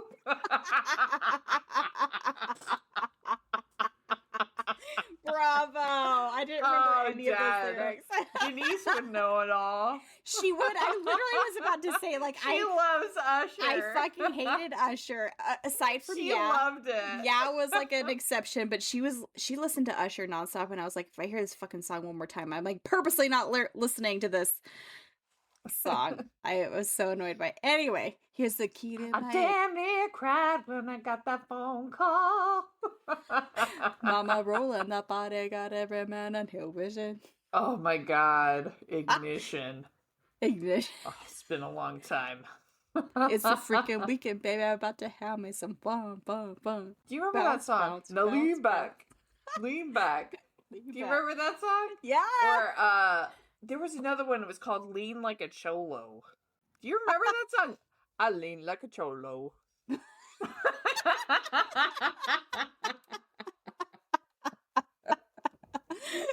Oh my god. Okay, where did we go? All right. Okay, yeah. So I was about to trauma dump on everybody. We're at the sidebar. Now we're gonna trauma dump. So as they're having these conversations, Lucy is telling about his childhood. His brother Hugo lets Lucy in on the whole riddle from the beginning of the book about the secret of the water. Two men on an island, and both blame the water for the loss of a wife and the death of a daughter, but neither ever married and neither is a father. What is the secret of the girls in the water? And Hugo tells Lucy that several years ago, a girl, just like how Lucy had been, tried to make her way to the island. Her name was Autumn. And basically it was a stormy night, just like the one they're having right now. And she drowned and died trying to get to Jack on the island. And their letters that they had been writing back and forth, Autumn was basically like, my wish is for my dad to not come in my room anymore. And really rough. So Autumn tried to go to the island to find Jack, to get away from all that abuse, and she ended up drowning and dying, and Jack was just beside himself with guilt and, and it also caused some potential legal problems. Like, he had tried to call social services to try to get help for her, but like nobody stepped in, and so he basically had to give her abusive family a settlement to where it wouldn't completely ruin his career, because it was going to have him end up being like, you were luring your kids to the island, you creeper, kind of thing. And because you did that, our daughter is dead. So it just threw him over the edge. So it didn't just throw him over the edge. I think it just totally broke his heart. Yeah. It just broke his heart in so many different ways and just kept going. Yeah. And then it was almost like he was just so empty and tapped out. And I almost think that it doesn't make sense, the tortured character of Jack after this happening, and then all of a sudden he's just a whimsical guy and he's completely healed and fine. And not only is he completely healed and fine and not drinking like a fish anymore, he's facilitating all this healing and all these journeys for everybody to heal, but it doesn't really show you what Jack did to heal. Right. Yeah. To get to this point. And I think that is definitely a hole in the character development. I completely agree. I think that is a great point. And I feel like I felt that way kind of overall about this book. Like, it's a fun, whimsical time, but there's a lot of really deep elements in this book that are really unexplored and just kind of leave you like, well. Some of them aren't completely fleshed out. It's more just like, I mean, there is this sense of everybody has pain and trauma, and it's the connections with each other, even if it's like a found family aspect, that helped you move forward with your life and be happy. Those connections are so important for healing your trauma, but Jack doesn't do that with anybody. There is like a disconnect there. And this is a debut novel, and I think that Meg Shaffer is very talented. I'm very excited to read more of her work. Yeah, and as she grows, yeah. Because there's a lot of great pieces I actually here. think that it could have been longer. It was pretty short. It was very short. For all of the serious themes, you kind of have to take the time to show how you get from point A to point B. But it does show like a fact, like everybody has trauma though. Yep. Okay. Yep. And so. And also how trauma is relative. But everybody has something that's happened to them that's going on in their life. Mm-hmm. So although there's a lot of different kind of traumas brought up and not all of them are fleshed out, I think it just creates this atmosphere of we're all the same. Yeah. You know, at the end of the day, we've all been in pain.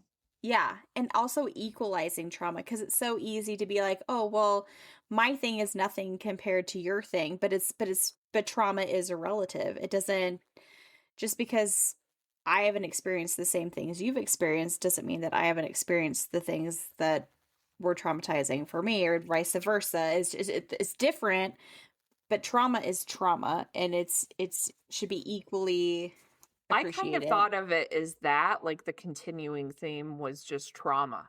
That is the theme. Yeah. It's not necessarily how each person healed from their trauma in the book. It's more like everybody is going through shit. That those traumas and that pain, it doesn't have to be something that you hide. It can bring you together, no matter who you are, because everybody has experienced it on some level.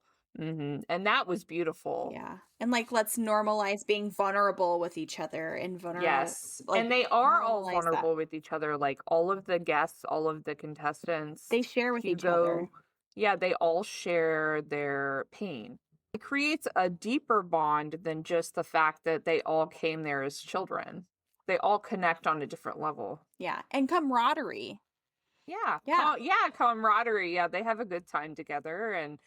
And so there's always something that can connect you with another person, and I liked that theme. I do too. Yes. Yeah. And they're all from completely different walks. Yeah. Of life. Yeah. Yeah. You got a doctor, a lawyer, a bookstore owner, a teacher, an artist, and a writer. Yeah. And an orphan. Yes. So here is a little bit of a plot hole. Can I have some more? Can I have some more? More? Here is one little plot hole that I thought was like, basically this was my first thought when I learned about the whole Autumn story. I wrote, we find out that a girl died trying to get there, and that's the reason he becomes a recluse. But I was like, how did he not make some sort of provisions for this after not 1, 2, 3, 4 kids had already done this, and there was no security measures put in place after this to prevent this from happening again? Like, Autumn also felt preventable. Like that he didn't learn his lesson in inviting kids the first time. That's what I'm saying. Yeah, like you didn't do that after the first random kid showed up on your island being like, oh shit, maybe I shouldn't be writing kids letters, because they will actually like straight up come here. And not 1, 2, 3, 4 times this happened, and he was like, oh, how cute of them. Yeah. Like I felt like that part was a bit naive. I felt like that was unrealistic though, because you know, and especially with almost Hugo, childlike in his naivete. Yes. The Miss Naivete. Naivete. I love saying that word. His naivete. I feel so smart saying it. Naivete. I will take this opportunity to also talk more about Jack's trauma, because not only with this Autumn story, but I didn't think about that theme as much when I first read it, but as we're talking about it, like, you're right, that is a very common theme, and I'm like, wow, this is more traumatic than I thought it was for this whimsical book. Page 209, Hugo is also telling Lucy in this cottage scene about Jack's childhood and how he came up with the concept and idea of Clock Island, and it was actually his own coping mechanism for abuse as a child. Right. Page 209. Jack's father was an alcoholic. He said it was like growing up with a werewolf. When he was a normal man, he was all right. He was human. When he was drinking, he turned into a monster, just like that. He snapped his fingers. Beat him, beat his mother. My God, says Lucy. Jack told me years ago how he invented Clock Island on those nights his father turned into a werewolf. He'd hide under the covers, staring at the face of his glow-in-the-dark watch, waiting for the hours to pass. Clocks were magic to him. 10 and 11 at night were dangerous hours. Werewolf hours. But 6 and 7 and 8 in the morning were human times. If he were king of the clock, he could keep those werewolf hours from coming. Somehow the clock became an island, a place where scared kids to go to find their courage. So when those kids that are being abused in that way write to him, I think that it really resonates with him on a mental level completely differently than the other kinds of letters he receives. And maybe that's why he writes them, because he wants them to feel... And this is why context is important, because it could come off as creepy, but he is also behaving this way informed from his own trauma as a child and right. wanting and he's to thinking help. Like maybe if they have a place where they can picture they can be and feel like they would belong if they were there. Because it's so nuanced. And they feel like they'd be welcome here, even though they're not ever going to come here and safe. I'm going to write it in this way. That's exactly why context is important, because it does kind of make sense, even though it's very naive. And I think that a lot of adults revert back to being a children in their brain when they're re-experiencing the trauma that they experienced when they were young. Yeah. They kind of revert back to that. And I have a quote here, page 14. Some people like to talk about how resilient kids are, but those were the people who'd forgotten how hard everything hit you when you were a kid. But when you've received trauma as a child, it's so burned into your brain that when those moments come back up again in adult form, it can take you right back to that moment that you felt when you were young. And I do think that, like I was saying earlier, a lot of people, they forget that kids feel things the same as adults do. They feel them very real. Yeah. I feel like, it's kind of crazy that we're having this conversation today of all days, because recently started going to therapy and I had therapy this morning and a lot of things came up, and it's just very, certain things have triggered certain things that I didn't realize were still there to be triggered, if that makes sense. Oh, yeah. I mean, I think everybody struggles with that kind of stuff. I mean, even the smallest things can affect you so completely when you're young. Yeah, in more ways than you realize. Yeah, and you carry that with you without even realizing it's there. And even like the way that you interact with the world now, the way you interact with your relationships with people, your dynamics, just who you are as a person, how so much is shaped from early things that you don't even realize until you really start to go back and think about them or think about why you feel this way or the origin of these things. It can give you a problem you don't even know you have. It's just natural to you to respond in that way. Yeah. Because of what happened all the way back then. Yeah. So, I mean, it's really fascinating. And I think that that's what you're seeing with Jack's character. Yeah. But still, I'd like to know how he became so happy and joyful. Right. He just woke up one day and is like, I decided I'm over my trauma. Now everyone else come to my trauma island to get over your traumas too. And I almost wonder if part of that was because of his correspondence with Christopher. Oh, spoiler alert. Yeah, we learned that. She doesn't really explore that. No, not so it's at kind all. of just left in a gray area. You just don't know. It's tacked on at the end and you're like, wait, what? Yeah, well. It's like, oh, I would have liked to have seen some of that. So we wrap up this cottage moment and she wakes up the next day and she's like, you're right, Christopher would want me to stay and to finish. And at this point, they're at the end of the competition. There's only one more challenge left, which is it's entitled, this chapter, Face Your Fears, My Dears. And my first thought was thinking of Crazy Ex-Girlfriend. Did you ever watch that song? No. there's a whole song where she's like, face your fears, run with scissors. And that song was just like playing in my head the whole time. And he basically has a very, because he's known these guys their lives and he knows what their trauma is. So he's basically like, in almost an ill-advised way of like, hey, this is the thing that you're most traumatized about. I'm going to put you in a room with it. Yeah. So, like, he means it's a little, well, that for me, I was like, I would be furious, beyond furious. Beyond, yeah, so... Beyond, that, like, if somebody took my mom and put me in a room with her and was like, no. I'm going to beat you up. I'd be like, we're gonna fight. We're fighting. Yeah. Like, what are you doing? Especially if you know anything about me. Yeah. You know? Yeah. It's like, I don't know. Absolutely fucking not. I thought it was a huge crossing the line. Huge. Yeah. Like, and way out of your, what's the word I'm looking for? Boundary? No, not your place. Right. Yeah. It's out of your place. You're out of place. What are you doing? Like, you could suggest it. Like, there's one thing, like, you're like, hey, listen, maybe you should, have a conversation with your sister. Because and through the book, like, Lucy really fixates on how much she hates her sister because her sister's the reason her parents don't love her.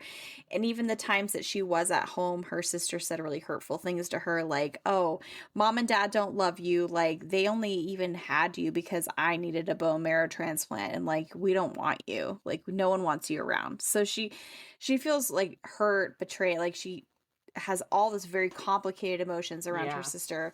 And so this next day, she's like, okay, but I need to get off the island. Like, and she thinks that he's called Sean here to confront. Yeah. That's who she thinks is behind the door.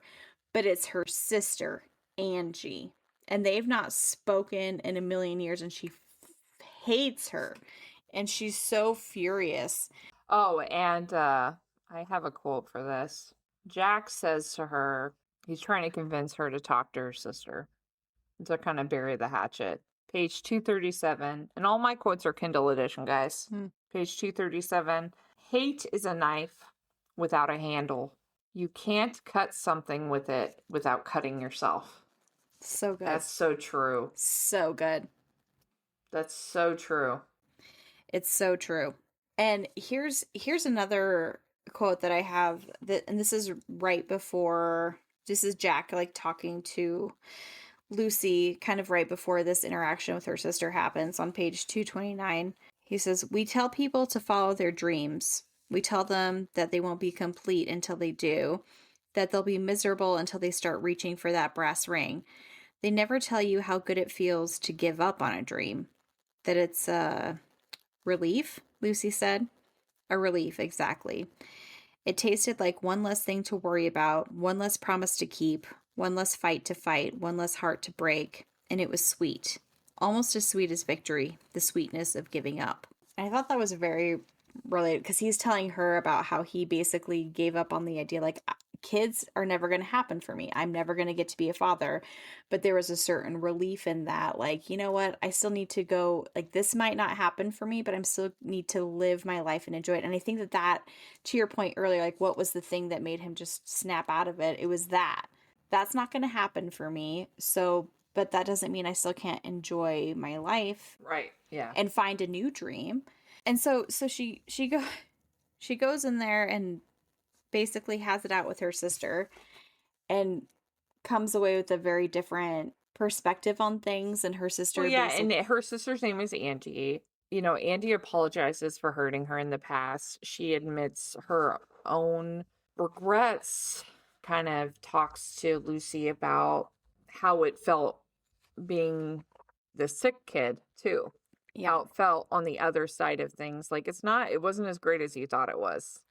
Yeah. Basically, like, it wasn't a great time for anybody. Yeah. And she kind of shares with Lucy that, she's like, mom and dad's love were conditional on, like, when I started getting better, they found different things to fix. Yeah. And it kind of gives you this kind of Munchausen thing. Like they basically wanted a sick kid. Even after Angie grew up and left them, like she isn't in contact with their parents anymore. And they've adopted a couple other like special needs kids because they have to have that, oh my gosh, you poor people, like look at how much you're taking on and blah blah blah. And she was like the thing, and they have like online blogs about it now, and she was like, it would make you sick to your stomach the things that people say about mom and how much of a saint she is for taking on all this stuff.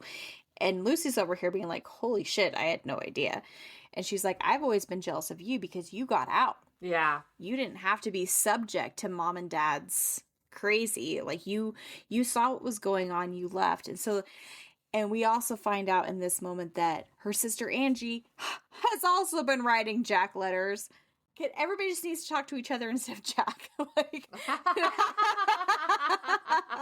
but we find out that's kind of how, even though he overstepped, that's how he was able to contact her and like knew what was going on. Yeah, because he was like, I know that if I can get these two in a room and get them to talk. Because I wondered that, like, when I was reading that, I remember thinking, how the hell does Jack know this?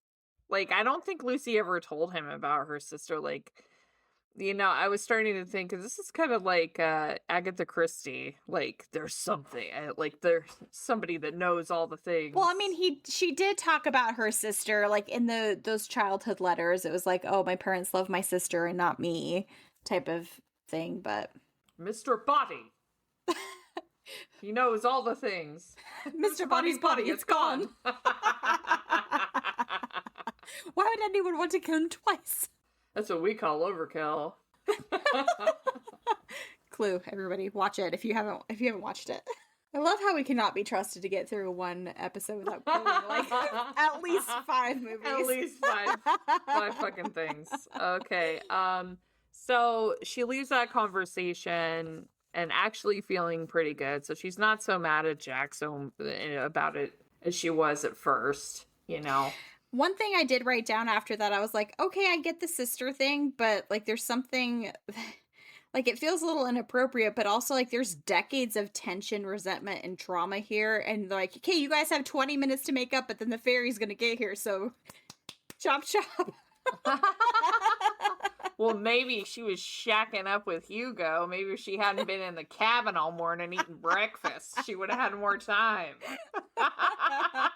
They thought she was going to be in her room, but she had to have a dramatic exit, contemplating swimming to land in freezing cold Maine.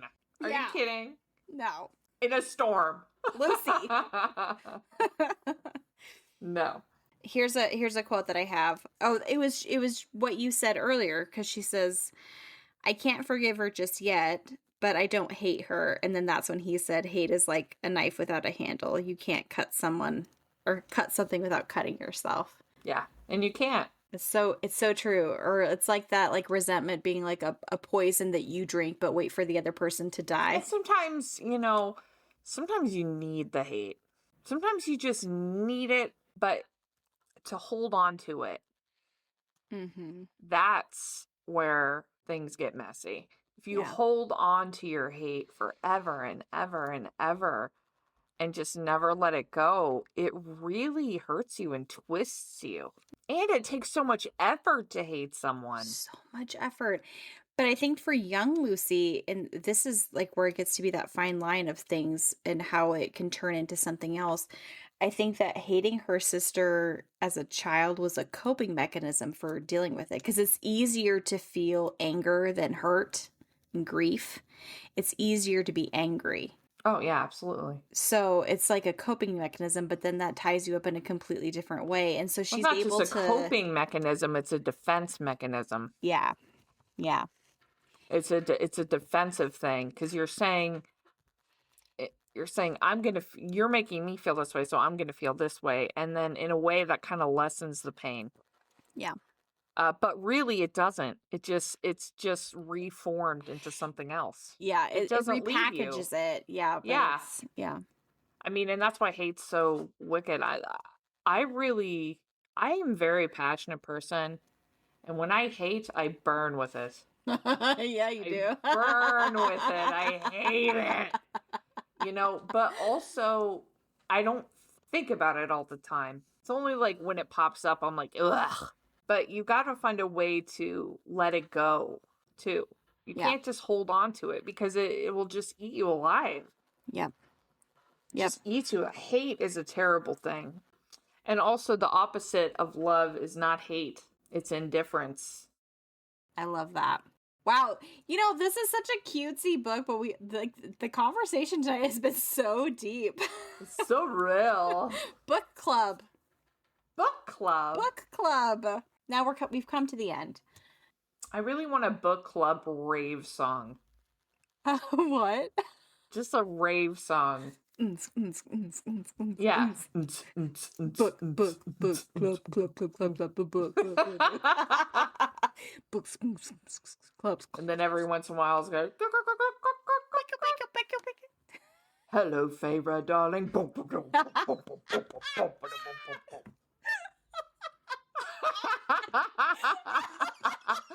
what I mean. That is a rave that I would actually go to. Right? Okay. That's what I was thinking. Like, I just want to all the sayings in there. Put your hands on the head. Boom, boom, boom, boom, boom, boom, boom, boom, boom, boom.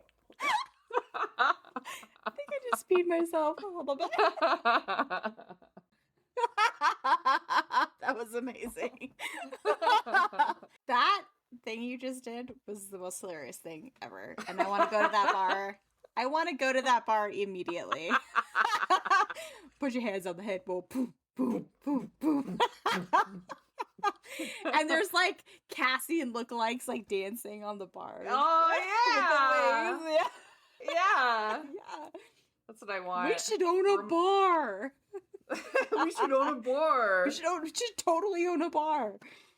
We could call it the One Bed Tavern. Oh. TM. I love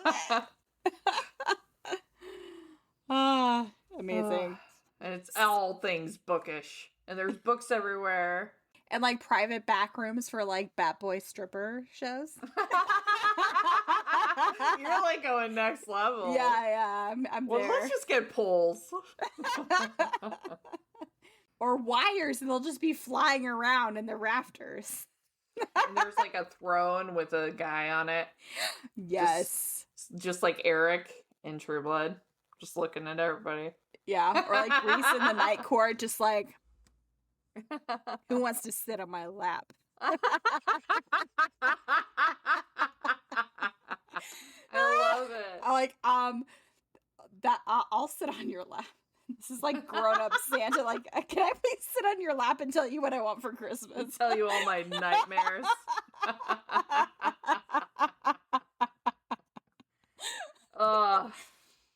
And there's fog on the dance floor, but it's black. Yes. And there's a cauldron. A cauldron. There's a cauldron. Oh, a cauldron disco ball. Yes. Oh. Yes. It's happening. It's happening. We will be now taking donations for this to come to pass. Don't give us real money. If you're gonna give us money, just like give it. Go on Patreon and find us there. Okay, where were we? Okay, the end. Okay, so the final day of the contest is coming. It's here. It's not coming. It is here. And Jack tells everybody that they can have a lifeline, like on Who Wants to Be a Millionaire. And they can all call a friend for help for the final. And what's the final thing? What's the final thing? The final thing is he's like, you have 5 minutes to tell me the 2 words on page something. I don't remember. 129 or something. And they're all like, fuck. So they're all like getting on the phones. And Andre's like, what? You gave away my Clock Island books? But the thing is, like, the only person that Lucy could call that would have the books is Christopher. And Christopher's only thing is that he can't answer the phone because of his trauma. So he calls the foster parent. She's not answering. And there's this drawn out, like, just somebody answer the phone. She's like, come on, Christopher, answer the phone. And then we kind of get Christopher's POV where he's like, oh, it's Lucy. I really want to answer it. And basically he ends up answering the phone and she's like, oh, that's a good job, buddy. But I need you to go in and find the book and tell me what it says on the page. And what it says on the page is, I win. I win. I win. I win. I win. But then she doesn't win because the time ran out. Like, that was just like such a... Yeah, that was so weird. Wasn't it? Is that just me? Yeah. Like, it was just such a... So she just didn't win. Yeah. No one won.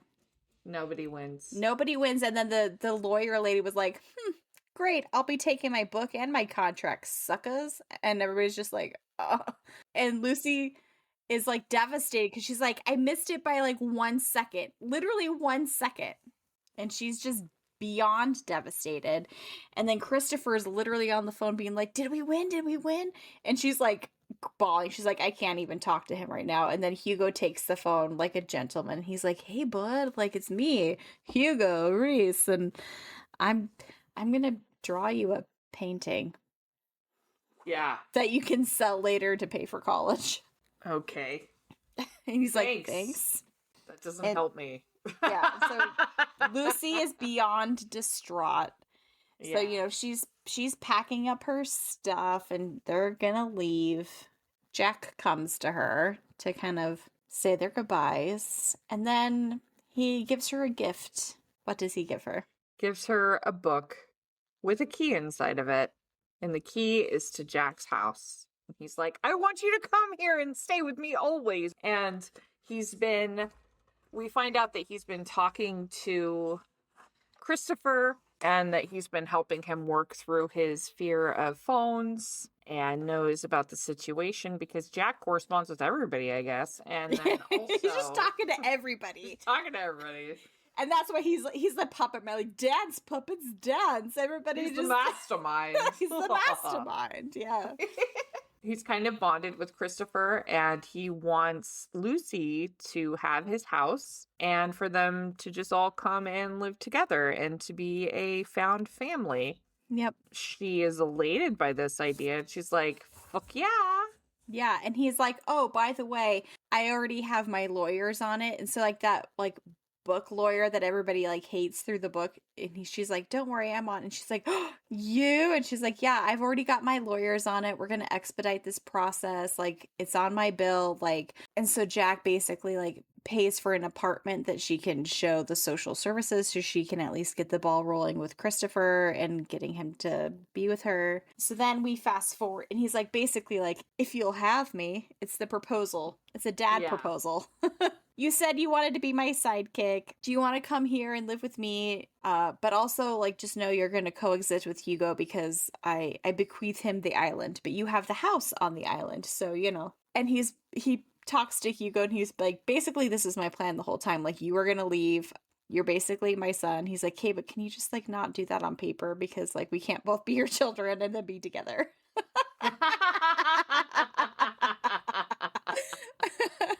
Yeah, and so her and Angie are her sister, like they've reconciled and they're kind of rebuilding their relationship, which I also thought was a weirdly depressing add-on that we didn't need, that we fight, like, because she's back in the hospital and she's basically gonna die. I was like, oh, ouch. Yeah. Did we need that? Like, ow. Like, okay. Yikes. Way to take a happy ending and then be like, and then also she's gonna die, so... Well, she's got nothing. She's dead. I feel like, you know, the ending was a little frustrating for me. Yeah, I liked the ending. I thought it came to a good, warm close. No, for sure. But we also didn't get to see most of it. We don't get to see her telling Christopher about any of this. We don't get to see a lot of it becomes tell versus show at this point. And it's like, and then this happened, and then this happened, and then this happened, which is great. But I would have liked to have seen at least some of those scenes play out. Because also, too, this was one thing, and I know I'm like nitpicking a little bit. At the end of the day, Lucy didn't do anything to create the happy ending. Like, it just kind of got given to her. So, but that was the happy ending of it. right, but like her success or failure, like it never factored in, because also it just also kind of felt a little bit mean, because obviously this was always Jack's plan, because he had planned this whole thing. Like, he had always planned to give her the house, always planned to have Christopher Right, come but there. he was hoping she would win the manuscript. Right, but if he wanted that, why not just give it to her? Why do the whole competition anyway and then have her lose? You know, have any of them lose. You know, so it just, when you wrapped it up that way, it just like felt a little bit mean and emotionally manipulative. Well, yeah, and it kind of belies the point on page 242. Why do only brave kids get their wishes granted? She asked. Because only brave children know that wishing is never enough. You have to try to make your own wishes come true. Yeah. So that's kind of like a message in one of the Clock Island books from one of the chapters with those characters in the Clock Island series. And it is completely opposite of what happens, which is that it's a gift. Right. And like, but yeah. And not only with her, and he gives her everything she wants on a silver platter, which was always his plan. So why make her go through all of these things and like thinking she's losing Christopher, having her go through losing the competition?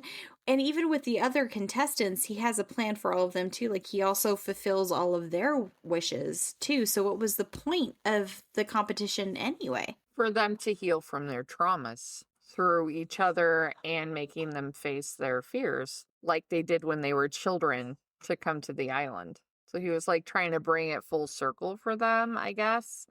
I don't know. I feel like this is definitely a book. Like, this is definitely not something that would ever happen in real life. Right. Yeah. Of course. But I don't know, there's just something that, and another thing that really disappointed me was that we don't get to see Lucy and Christopher's reunion. Yeah, we don't see that at all. Like, that is the central theme and point of the book, is for them to be together, and we don't get to see that moment where they reunite. Like, we're gonna be a family. It's just like 3 months later. Yeah. Like, I really felt robbed of that moment, because we've been invested in Christopher and Lucy this whole time, and they've been apart this whole time, like while she's at the competition and he's, you know, there, and like they just, I really wanted to be able to see that moment and witness that moment between the two of them, being like, yeah, I didn't win the book, but like, we get to be together. Like, and like, how great of a scene would it have been if that moment ends up being the one that you see is the one with him meeting Hugo instead. Right. Really. Right. Yeah. Yeah.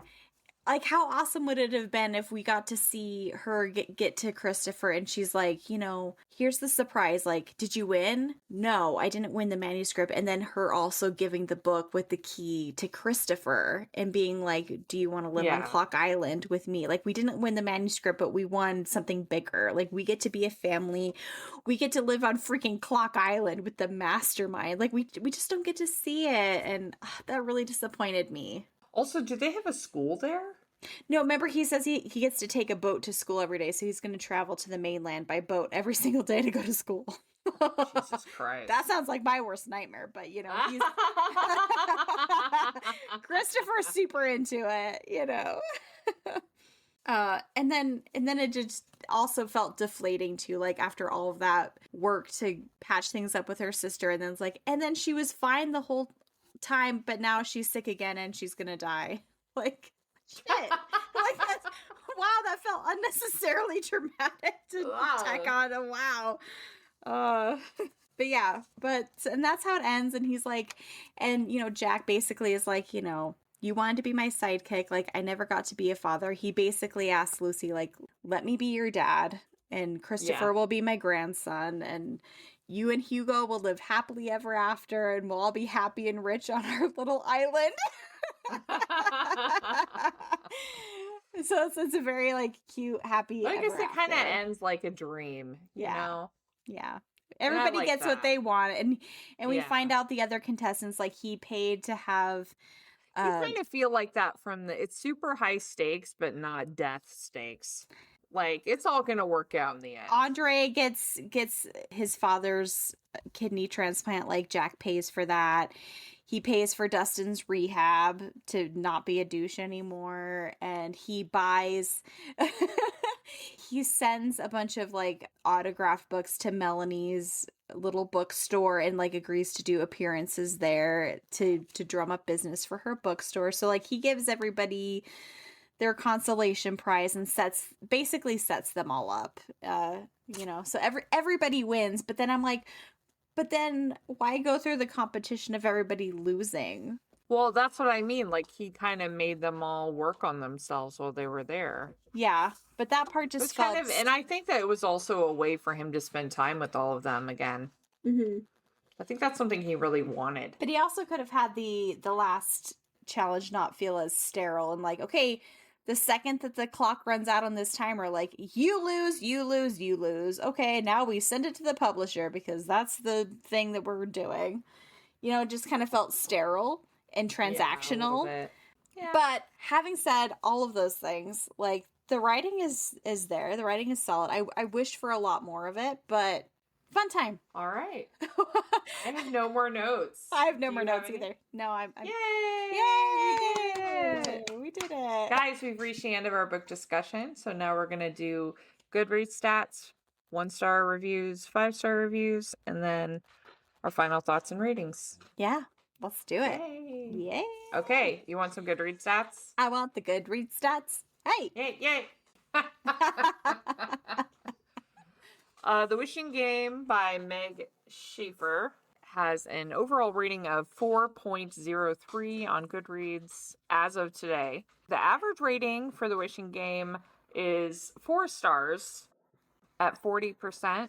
5 stars comes in second place at 34%, and 1 stars are in last place at 1%, but that's still 2,098 ratings. Yay! 1-star reviews! 1-star reviews!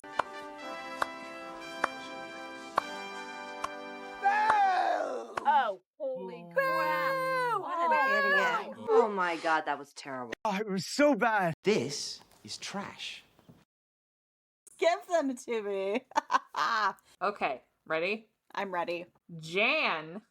Oh, Jan. Very, very angry Jan. Jan says, Lucy, a 26-year-old teacher's aide, has a wildly inappropriate relationship with a 7-year-old foster kid calling herself his mother and promising him she will adopt him when she saves up enough money from babysitting and knitting. Aww. Oh, and she hugs and kisses him, buys him gifts, and plans on spending the weekend with him. This is the kind of behavior that would get someone fired or arrested. Never mind the emotional damage of making promises she can't possibly keep to an already traumatized kid. She has no money, no car, credit card debt, and shares an apartment with roommates who are just as irresponsible as her.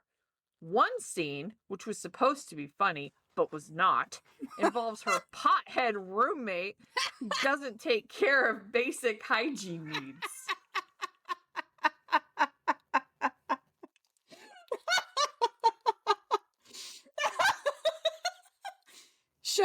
Jan, show me on the doll who hurt you. Okay. She resents her sister for getting more attention than her when they were kids. Never mind that her sister was severely ill. Grow up or see a therapist. I know it's fiction, but this is too much for me. And except for the creepy themes, it reads very YA. Does the world really need an adult Willy Wonka? No, it does not. I'm not even sure we need a children's Willy Wonka, a story I find creepy. I don't find it or this charming in the least. Fine, Jan. Jesus, Jan. It sounds like she didn't read past like the first couple chapters. And she's like, well, these are all the things that are happening. Like, yeah, that is the trauma we've set up here. And this is what we're going to resolve through the course of the book. Kate says, my wish is for a time machine to get back the hours I spent reading this book. Claire Peep says, this was a weird crossover of Willy Wonka and My Sister's Keeper, but with 100% less Oompa Loompas and 100% more depressed British painters with a sexual fixation on women they met as young girls. Okay, but that's not accurate. You did not have a fixation on her. Wow. Danielle Duffy says, this book left me with a huge pit of ick. Jack orchestrated the whole contest to get Hugo to stay on the island, banking on the fact that he would fall in love with the girl he met when she was 13? That's a little bit valid.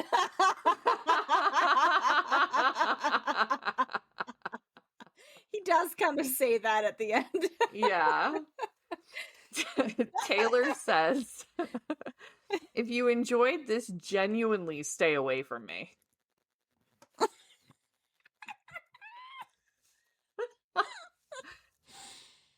Oh, man. Andy says, genuinely, one of the worst books I've read this year. The more I think about it, the more I hate it, and cannot understand all the high reviews or being nominated for 2 awards this year. Did I read the same book? And that's my last one. Wow. Well, yeah. They felt that way about it. Hey, they felt it. They sure did. Would you like to explore the other end of the spectrum? I would. Would you like some 5-star reviews? I would love some 5-star reviews. Here we go, 5-star reviews. There it is. Dear God, it's beautiful. It rocked my ass off. Practically perfect in every way. Absolutely bloody brilliant. Okay, best book ever! Which, as you said earlier, are in second place at 34%. Okay, here we go.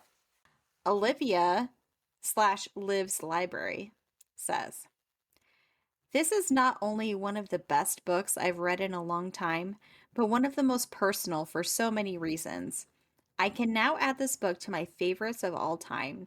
I sobbed like a baby and will protect this story and its characters at all cost. What a magical experience. Oh, I like that. Yeah. Katie B says, I recommend books often, but it's rare for me to beg people to read a book. The Wishing Game is a must-read for any book lover. It perfectly captures how reading is instrumental in our lives, and if you place the right book in a child's hands, a story and characters they connect with, it can be a game changer. Please read this book. It's a beautiful story. Aww. Emily Christine says, what's he like? Ashley whispered as if Jack were standing behind him. Oh, he's Albus Dumbledore, Willy Wonka, and Jesus Christ all rolled into one. While the above quote from the novel might be used to describe a character, it perfectly describes the book itself. This book was beautiful. It was wholesome, touching sensitive topics such as foster care, parenting, family, and growing up, and it was done beautifully. It felt like an odd and pretty wonderful fever dream. This novel is a love letter to writing, and it's gorgeous. Please do yourself a favor and read it immediately. Oh, I like that.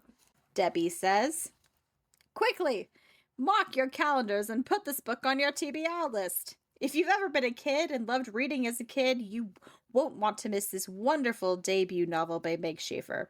It's like Willy Wonka for adults, except you'll be cheering for Christopher and Lucy instead of Charlie and his grandpa until the very end. Yesterday I finished what will most likely be my favorite book of 2023. Oh. Last one. Stephanie says, I reluctantly I didn't ever want it to end. Finished this gift of a novel with tears streaming down my face. Whimsical, love-filled, delightful, magical, and tender, this book will heal your inner child and mend your adult soul. It's perfect, truly. This is a short review because I truly can't find the words, but believe me when I say you need to read this now. It's a gift and a joy and an absolute triumph, and I'm a better person for having read it. Oh, I love that. Yeah, it's very sweet. Oh, yay. Yay. Yay. All right. Final thoughts and ratings. Right. Do you oh you sound scared. I'm not scared.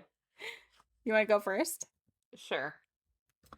I just wrote like a short little paragraph. The wishing game becomes a story about choosing hope, building family, not from blood, but from love, and embracing the second chances of life when people are brave enough to wish and work for them and sometimes be given it to them. Sometimes you get a gift along the way. But my rating is 4 stars. 4 stars. Yes. I like it. I really enjoyed it. I had a good time reading it. It was nostalgic. It was a comfort book, even though it was so sad at times. I really liked it. I think I definitely think there were things about it that I didn't like. So that's why I gave it 4 instead of 5. But I'm really excited to read more of her books. I definitely feel she has a lot of potential as an author, for sure. Especially if this is out the gate. I don't think that she has potential. I think this is a good book. It is a good book. Yeah. I think this is a great book. I mean, there's some things that I would have done differently, but it is what it is. It's a work of art. And I appreciated it and I liked it. It wasn't perfect though. Yeah. It wasn't like, oh yes, we had our novel. things. We have our things. Yeah. Just little things that are personal to me. But 4 stars, I think that's a really good rating. So 4 stars it's a great 4 stars is a great rating. For me, The Wishing Game was a very cute, whimsical novel. I did like it. I didn't love it. I did feel like it had a lot of untapped potential in the unique concept that was Clock Island. I wish that was explored a bit more. I wish the game was explored a bit more. So I'd be lying if I said I wasn't vaguely disappointed by the ending and just the lack of certain things that I really wanted to see, simply because she created these characters that I really came to care about, and I really wanted to just see more of the resolution with those characters. There was a lot of tell versus show, which it would have just been nice to see a lot of these things play out on the page for me. All of that said, it was a cute, easy read. I enjoyed it for what it was, and even though it left me wanting more, it was a solid 3 for me. Ooh, okay. 3. Yay. Yeah. Yay. So what are we going to do? For group rating, up or down? Ooh. I don't know. What do we do? I say up. I say we shouldn't go down because that's not fair. Why? I always round up for you. The last few times I have rounded up for you. Yeah, it's because I think we should always round up if we're going to round. Because I don't think that's fair. Okay, but for me, it was not a 4-star book. Okay. But for you, it's not a 3-star book. What? We can come down to 3 this time. No, that feels... Okay, I will say that before our conversation, I probably would have had us round down to 3. But, with the conversation that we had, I feel like us talking about it actually added a lot more depth than I got from it originally. Yay! Reading it by myself. So I will say I'll amend my rating to a 3.5. Okay. My personal rating will be 3.5. Group rating 4. Yay! Yay! See the conference. But this is one of the few times that having the discussion actually made me appreciate the book more than I did on my own. So yay! Yay! I love that. Yay! The Wishing Game. We really liked it, guys. We recommend. Yeah, it was fun. It was a fun time. It was a fun time. This was a fun time. Yeah. You're a fun time. I love you too. You bewitched me body and soul.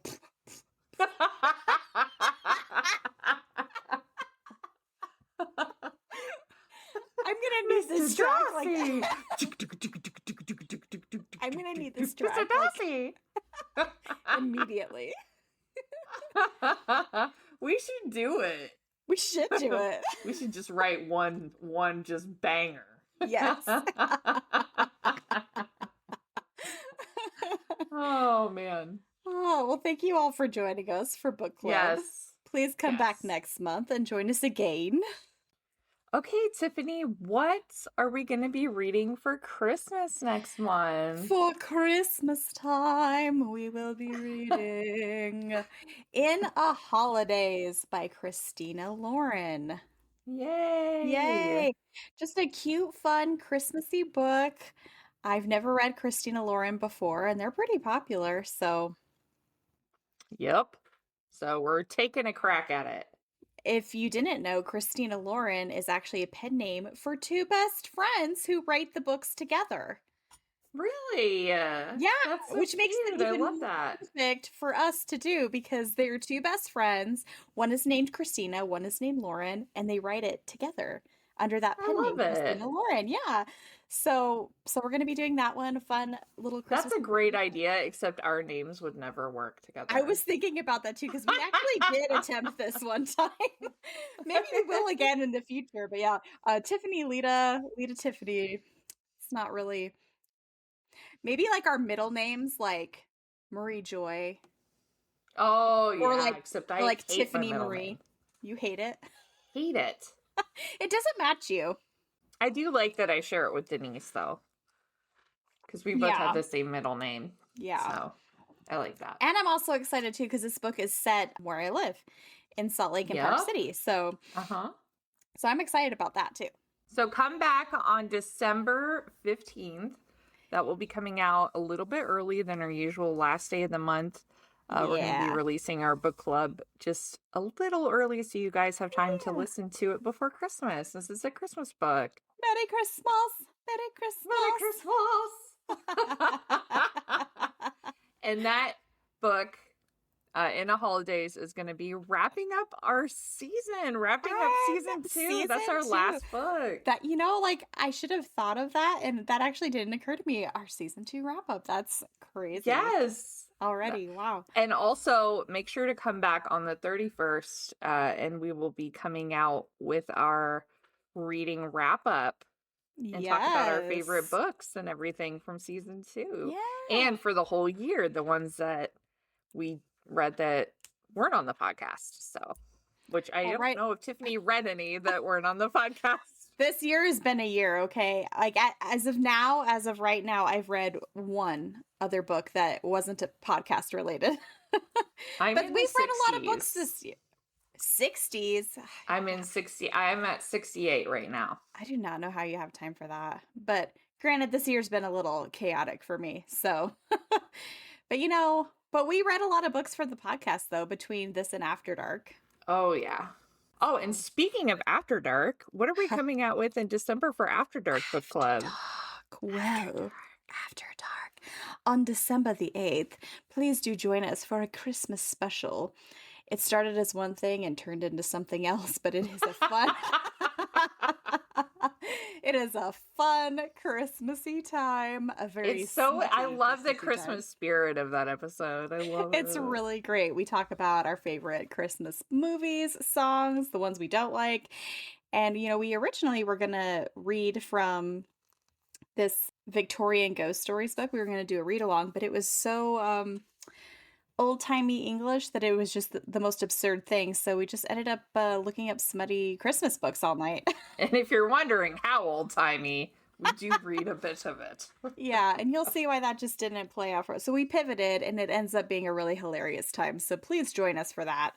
Then on the 15th, we will also be doing Enchantra by Katie Yay. Smith, which is the follow-up sequel to Phantasma, which we covered last year. So that is also a super, super fun time and fits in perfectly with the December vibes, just because it's also winter in that book. Yes, it's very wintry. Very in wintry, Enchantra. and that one's super fun. So join us for that, and it'll be a great time.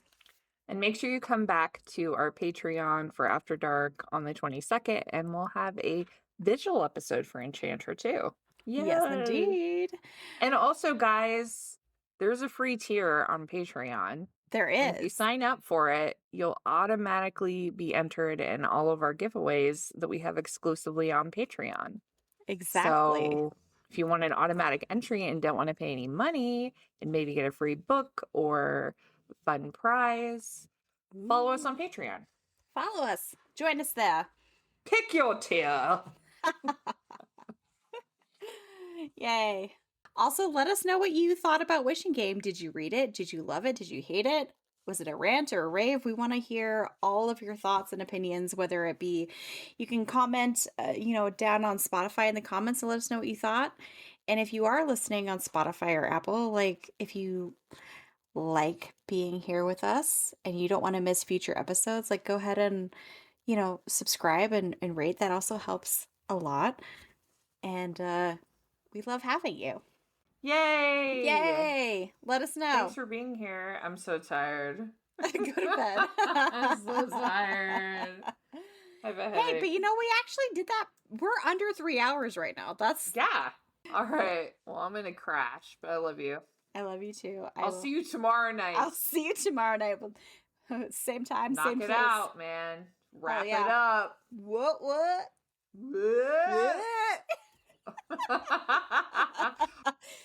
Love you.